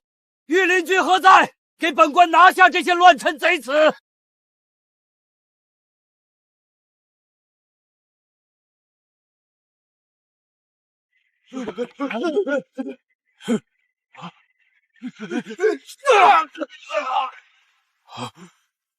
赵太师，别叫了，今日皇宫防务由北营接管，你养在外面的废物全被老子缴了械。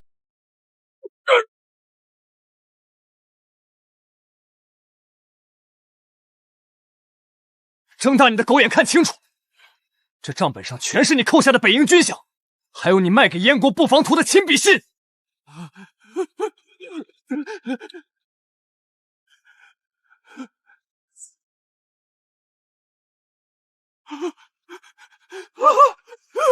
太后饶命，老臣一时糊涂。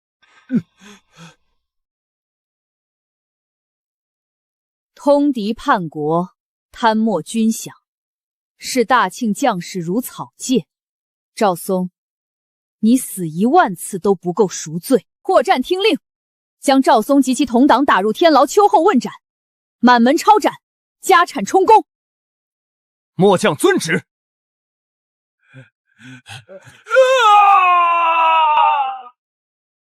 从今日起，这大庆的朝堂哀家说了算，大庆新政立刻推行。谁若再敢阻挠，赵松就是你们的下场。太后圣明，千岁千岁千岁。赵松死了，但他在地方的徒子徒孙还没死绝。新政推行，最怕底下人阳奉阴违。哀家提拔你们不是当摆设的。3个月，先拿经济和江南3省开刀，田亩必须重新清章造册，精确到分毫。太后，地方豪绅与官员盘根错节，若他们表面答应清账，背地里把税款摊派给百姓，新政怕是会变成逼民造反的催命符。哀家赐你们便宜行事之权，谁敢隐瞒1亩地，把税摊给百姓，5品以下先斩后奏，3个月完不成目标的，自己找根绳子吊死。听懂了吗？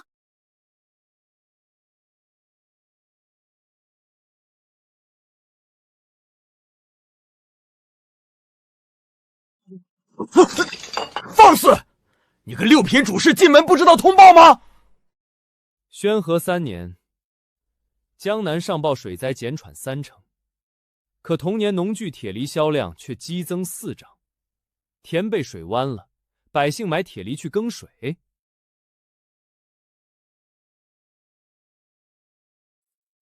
江宁府上报新增荒地3万亩，免税3年，但这3万亩地正处于新修水利的下游，水利丰沛的良田成了荒地。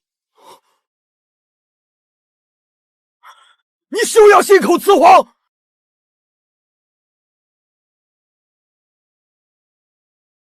下官用太后亲授的复式记账法重新核算五丈合一交叉比对，仅江南3省隐秘不报的良田足足有45万亩。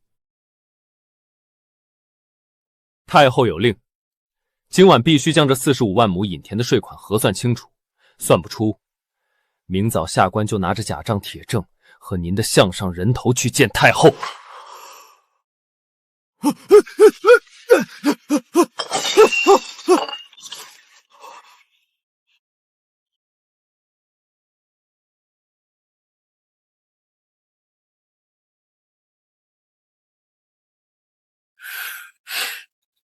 官绅一体纳粮，你见过哪个当官的老爷从自己兜里掏过钱？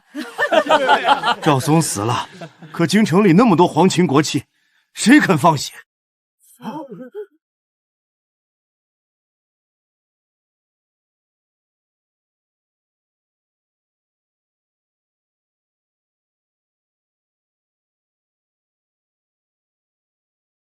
我沈家在京郊及江南共有良田13000亩，按太后新政，该交多少税，一分不少，全在这车里。开箱点收。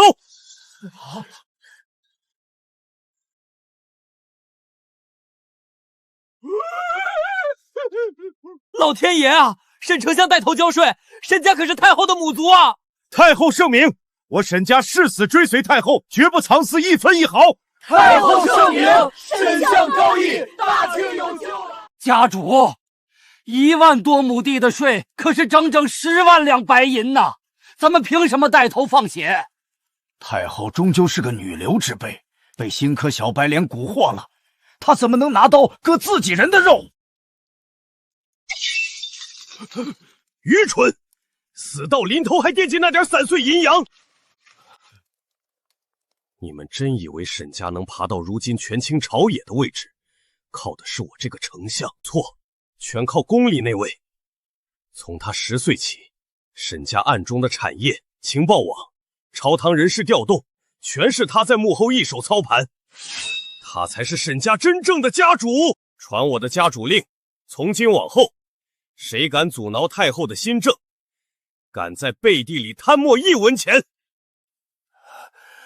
我亲自提剑，清理门户，听懂了吗？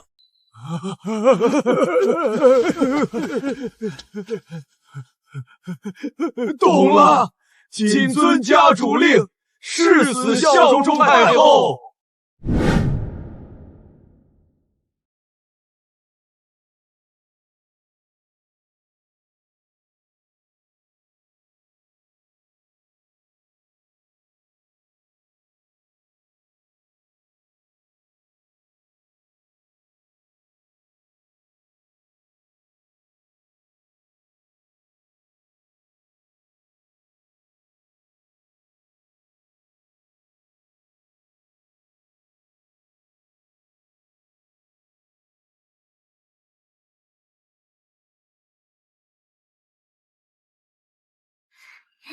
哎呦，萧公子啊，您可算来了！听说妖后把赵太师杀了，大清朝堂是不是乱成一锅粥了？乱，乌烟瘴气。那疯婆娘杀赵松就是为了抢金子修她的避暑园子。本公子在宫里伺候她那么久，连口汤都没喝上。那北营10万大马呢？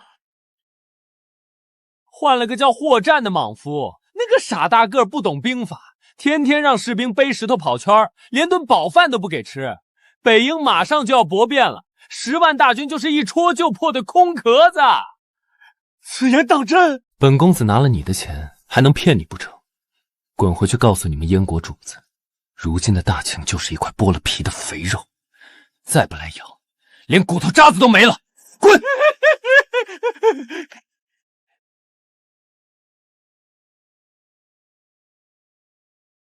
大人，要不要属下去把这阉狗做了？做了他，那谁去给燕国老糊涂报信？太后亲手布的局，霍战练的那些杀人机器正愁没地方见血呢。留着他的狗命，让他把这假情报送回燕国。只要燕国大军敢踏入大清疆土半步，本大人就让他们有来无回。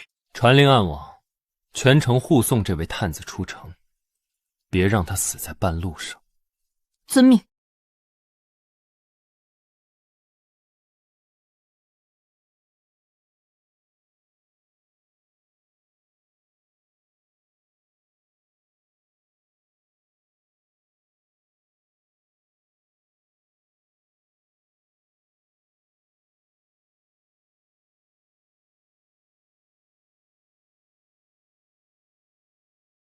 大哥、二哥、三哥，你们看见了吗？赵松那条老狗死了！你们当年被他构陷谋逆，惨死在诏狱里。今天，我终于亲眼看着他下地狱了！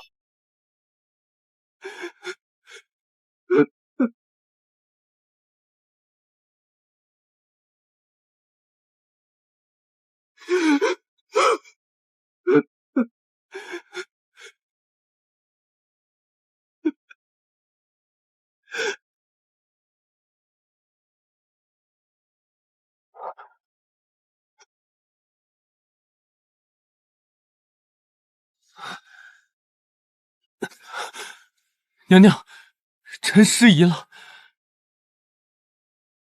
萧允，赵松死了，但当年踩着你兄长尸骨上位的那些人还活着。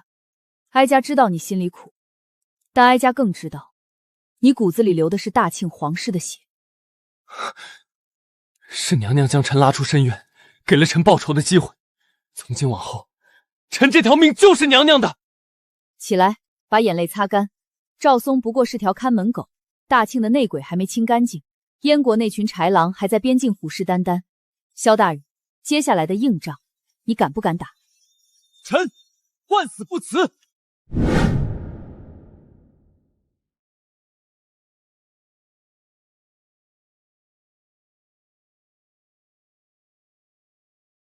燕国铁骑号称天下无双，以前咱们步兵碰上他们，只有被屠杀的份儿。但今天，太后给你们配了最重的甲、最利的刀，用来生劈燕国战马，砍断他们马腿。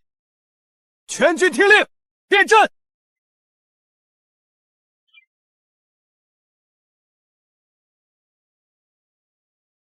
范是。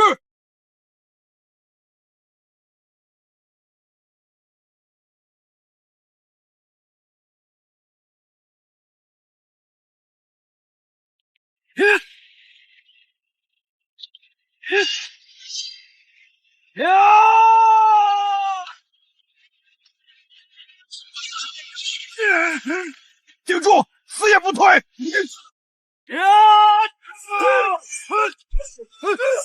痛快！再稳点儿，阵型不散，燕国骑兵冲进来就是一堆烂肉。统帅，以前赵松扣军饷，兄弟们连顿饱饭都吃不上。这1个月，太后拨下来的军饷不少，还顿顿有肉。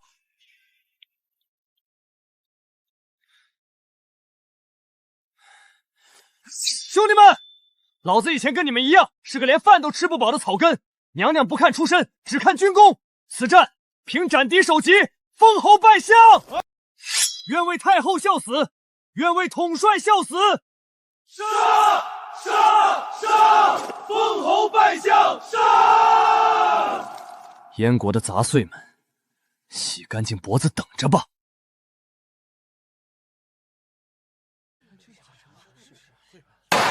上回书说到，赵松权倾朝野20年，可太后娘娘凤眼一扫，那老贼当面如土色，贪墨军饷，勾结外敌，铁证如山。太后饶命啊！嘿，太后娘娘眼皮都没抬，拖出去斩！斩得好！赵松在的时候，我家粮食60%进了他腰包。上个月咱村田税直接免了1半。我那3亩水田被强占了12年，这回全退回来了。老哥，苦了你了。以前咱们还跟着骂太后养男宠花天酒地，如今才知道梁家是赵松囤积居席闹的，全是贪官放的风，咱们就跟着信了。赵松最毒的一招，就是让天下人都觉得太后是妖后，这样他们贪赃枉法就没人替太后说话。老婆子67了，见过3个皇帝，没一个管老百姓死活的。我男人被拉去修皇陵，一去不回。我儿子给赵松扶摇曳，25岁累死。可今年不一样了，官府给孤寡老人发了冬衣口粮。太后娘娘是头一个让老百姓觉得活着还有盼头的人呢。今天所有人的茶钱我包了，替太后请大伙儿喝一碗。我哥在北营当兵上月来信说军饷涨到2两银子，顿顿白米，3天一肉。太后还配了最精良的兵器，咱庄稼人出身也能封侯拜将。太后圣明，敬太后娘娘，大庆必胜！大庆必胜！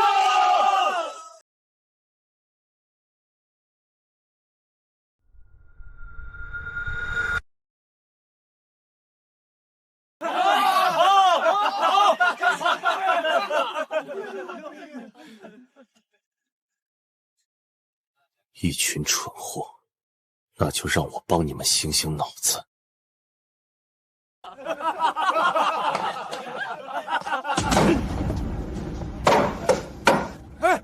听你们吹得天花乱坠，你们用猪脑子想想。太后娘娘的恩德，白纸黑字贴在城门上。太后给你们那点粮和银子，就是买你们儿子兄弟去前线送死的定金。城门一破，他带着男宠跑密道，死的全是你们。放屁！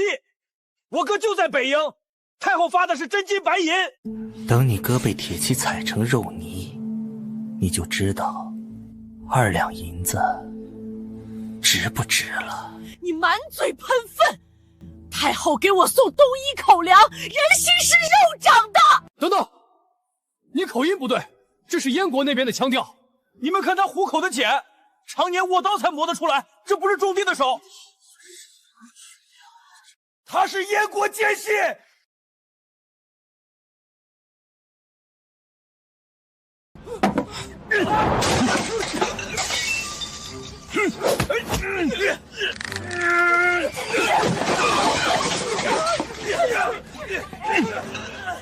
让你骂太后娘娘！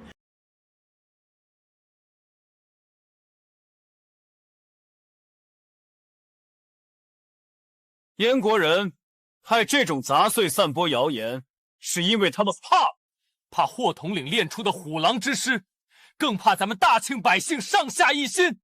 有太后娘娘在上面顶着，天塌不下来，这天下绝轮不到他们来撒野。带回暗牢，撬开他的嘴，把城里剩下的老鼠一个一个给我挖出来。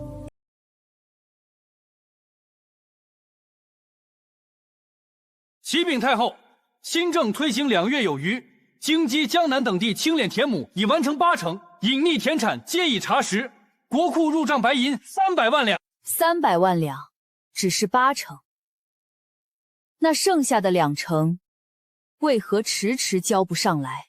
正是蜀中、岭南等地的几位知府阳奉阴违，他们将肥沃良田充作荒地，隐瞒不报，纵容豪绅强占民田，逼迫佃农顶包交税。太后冤枉啊！蜀中多山，清减田亩实在困难重重。岭南常年瘴气，臣等日夜操劳，绝无半点私心，定是户部侍郎陷害老臣。既然他们觉得清眼田亩太累，那就永远歇着吧。来人，摘了他们的乌纱帽，扒了官服，押入大理寺死牢。派御史台去抄家，把他们吞进去的民脂民膏一分不少给哀家吐出来。太后，臣罪不至死啊！地下人蒙蔽了臣，求太后开恩，让臣戴罪立功。罪不至死，好一个被底下人蒙蔽！太后，臣罪不至死啊！地下人蒙蔽了臣，求太后开恩，让臣戴罪立功。罪不至死，好一个被底下人蒙蔽！萧允，微臣在。蜀中知府李长禄上月借清亮之名强占良田500亩，逼死佃农3家，收受豪绅贿赂白银5万两，在城外修了别院，新纳了2个小妾。李大人，您这日夜操劳，累得挺别致啊。传哀家旨意，李长禄等贪墨官员秋后问斩，家产尽数抄没充公，把他们宗族3代以内的家眷全部流放岭南最荒凉的地带开荒。没有哀家的旨意，子子孙孙就在那片瘴气里给哀家种地。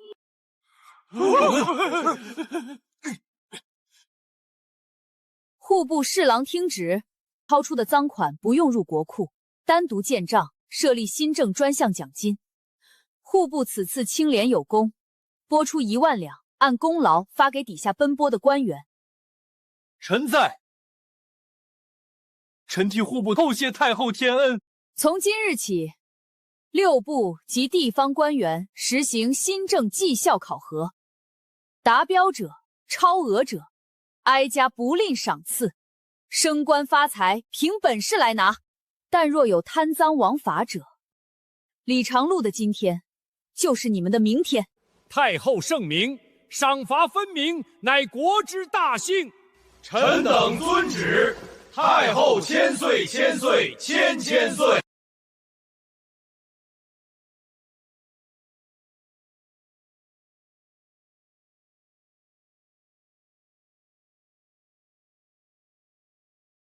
萧云，别白费力气了，老子一个字都不会说。哈哈哈哈哈！等大燕铁骑踏破京城，你们全得被点天杖！觉得燕国皇帝会给你立牌坊？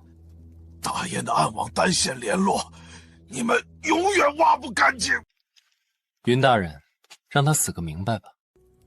完颜铁，燕国冀州人，燕国暗探天字7组统领，10年前潜入大庆，化名李富贵。你手下37个京城暗桩，62条地方情报线，联络密码全在这里。不，你们在诈我！暗影司没这本事。但如果是你们燕国自己人把这名单送上门的呢？你们那位刚认祖归宗的真太子嫌你们这些旧党太碍眼，是他把这名单当见面礼送给了太后。顾慈，他疯了吗？他这是在毁大燕的根基！借大庆的刀杀异己，清洗旧部，从此燕国情报网唯他独尊。弃子，我们全是他夺权的弃子。燕国完了，留着你只是为了对口供。他给的名单全是真的，大庆内部的钉子拔干净了。顾慈这小子够狠，为了党权，自己国家的据点说卖就卖。太后说，他用这些暗线的命向大庆下战书，帮我们清理内患，是为了将来在战场上堂堂正正打一场国战。好啊，家里的老鼠死绝了。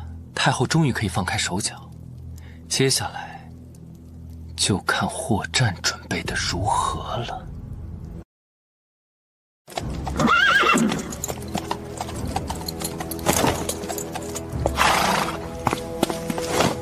末将恭迎太后，北营10万精锐已全部换装完毕，请太后检阅。破阵战术练得怎么样了？太后给的阵法，末将日夜操练，全军听令，列锁阵。骑兵冲锋，开始！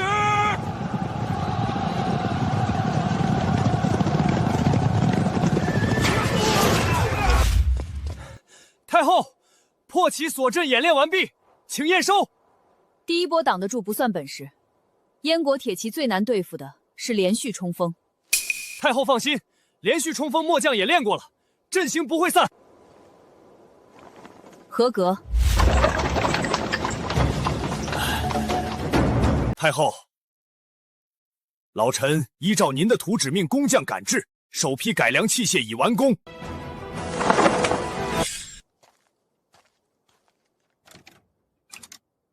射程多远？从150步提升到220步，弩箭尽有可点火，一轮齐射5支。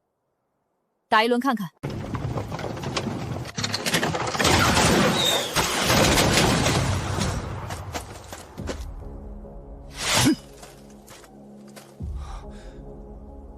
这穿透力，燕国骑兵的铁甲也挡不住。装填速度呢？骑兵冲锋时间内能填装几轮？按您的分段装填法，弩手分成3组轮坏，至少能完成3轮齐射。3轮齐射，加上货战的锁阵，足以应对燕国骑兵。兵器和阵法都准备好了，接下来回宫，照密室议事。太后，燕国边境3个暗哨已全部拔除，大军行进路线清理完毕。太后，靠着抄没赵党所得的200万两，以及新政追回的300万两引税，国库极其充裕。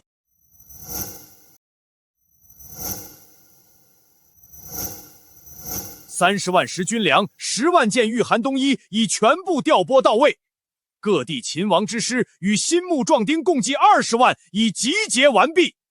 我大庆现有30万虎狼之师，听聘太后调遣。大军的后勤命脉交给你，哀家放心。老臣定肝脑涂地，绝不得让前线将士饿着肚子打仗。萧允，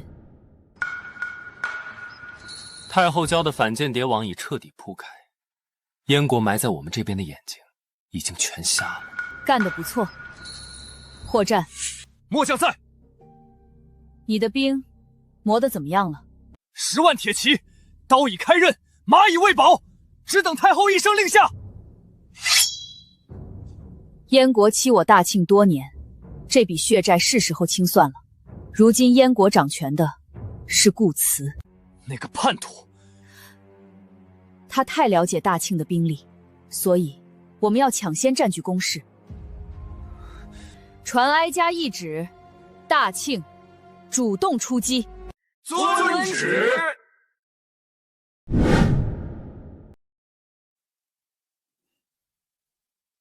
传统打法太慢，燕国已在边境屯兵10万，等着打消耗战。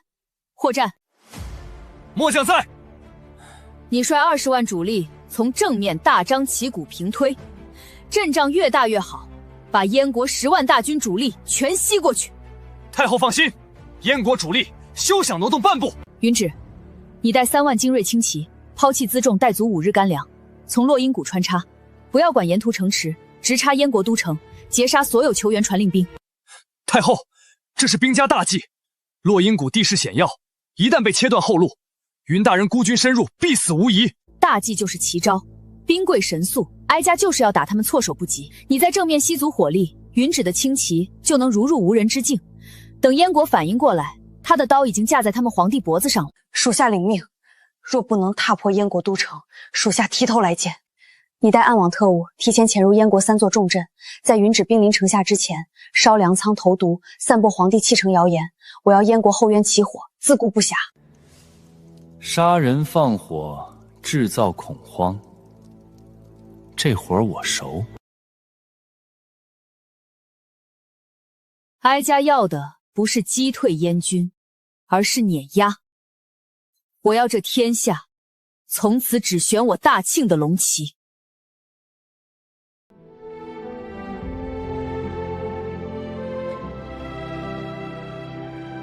差爷，老身家里没几口余粮了，这几个鸡蛋和连夜赶出来的鞋，给前线将士带去吧。大娘，太后有旨，不拿百姓一针不血。拿着，必须拿着！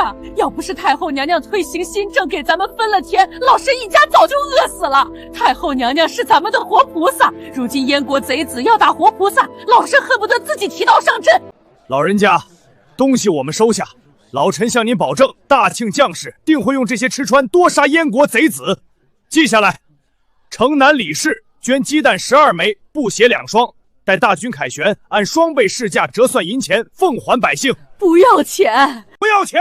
愿为太后效死！愿为太后效死！愿为大庆效死！老臣糊涂啊！曾以为太后是祸国殃民的妖后，如今看来，太后才是真正懂这天下大局的智者。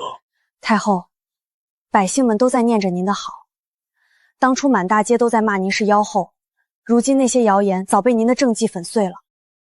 民心似水，能载舟亦能覆舟。世人多愚昧，容易被煽动，但也最务实。你跟他们讲家国大义，他们听不懂，他们只在乎碗里有没有饭，身上有没有衣。哀家给他们分田地，减赋税，给活路，他们自然愿意为了保住这条活路去跟燕国拼命。太后深谋远虑，属下望尘莫及。你可知哀家当初为何要在死人堆里把你扒出来，替你洗刷冤屈，还把最核心的暗网交给你？因为属下对太后有绝对的忠诚。忠诚固然重要，但哀家看重的是你骨子里那股不输男儿的狠劲儿和韧性。世人皆言女子该困于后宅，朝堂战场都是男人的，但哀家偏不信这个邪。哀家能统御天下，你允旨为何不能在沙场上建功立业？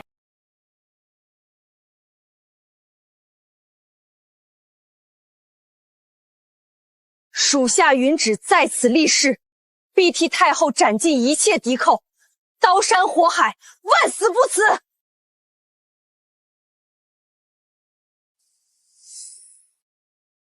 启禀太后，大军粮草已足，兵甲已备，各地将士皆已集结，士气正盛，只待太后一声令下。传哀家懿旨，3日后大军开拔，直取燕国都城。太后圣明，天佑大庆。此次伐燕，哀家将御驾亲征。太后万万不可！您是万金之躯，怎能亲赴修罗场？您若有闪失，大庆的天就塌了。请太后三思。大庆的天，是哀家一手撑起来的。太后，战场凶险万分，将士们在前方流血拼命，哀家身为大庆太后，岂能躲在这深宫高墙之内安享太平？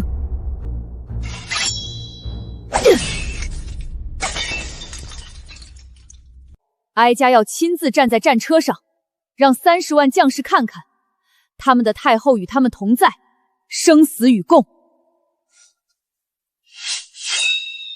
谁敢再劝，同此同贺。老臣遵旨。老臣就算拼了这条老命，也并为太后守好后方江山，等太后凯旋。愿太后旗开得胜，天佑大庆。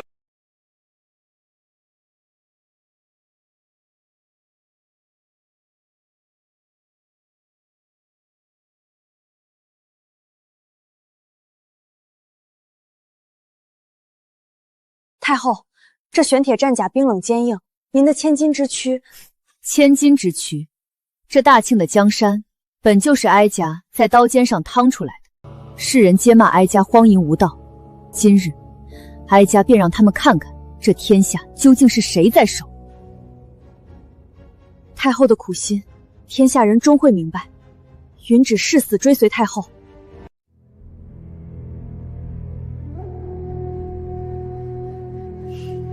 燕国挡哀家路者，杀无赦。走吧，去演兵场。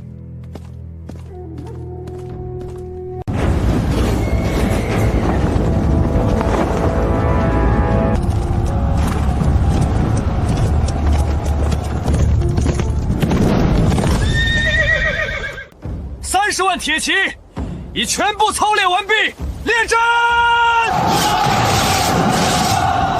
只要燕国敢踏入大庆半步，末将亲自带头冲锋，把他们剁成肉泥！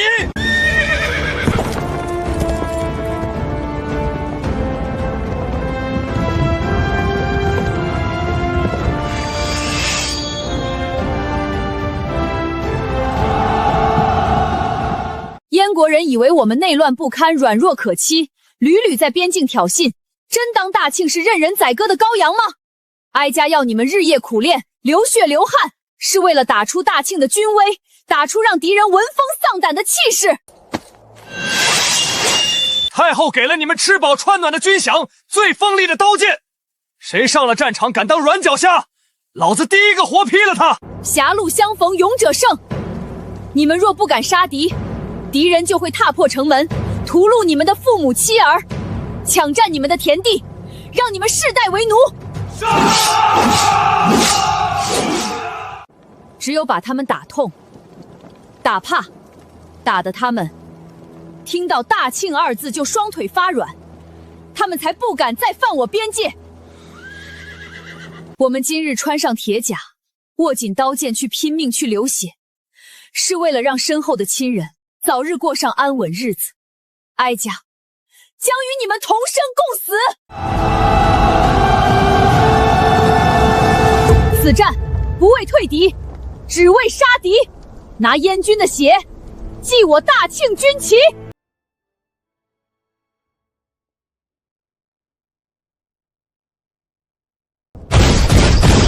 杀敌！杀敌！杀敌！踏平燕国！踏平燕国！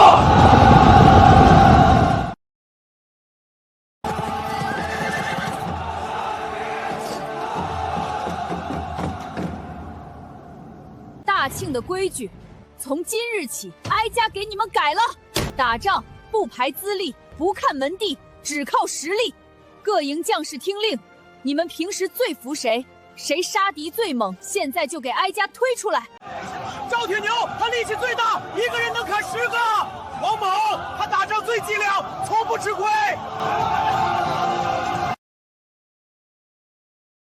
赵铁牛，哀家命你率1万精锐为左路先锋，撕开敌军防线。王猛，你率1万轻骑为右路援助，随时接应破战。你为3军统帅，率中军主力踏碎燕国都城。末将在。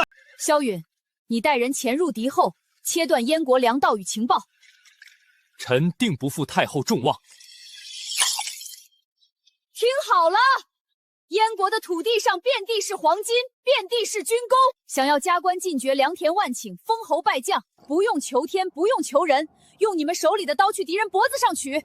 1颗人头赏银10两，斩杀敌将者官升3级，权力、财富全靠你们自己去杀出来。王侯将相，宁有种乎？杀！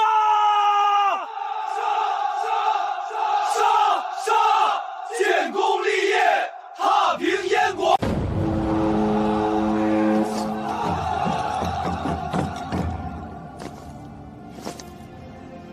出发！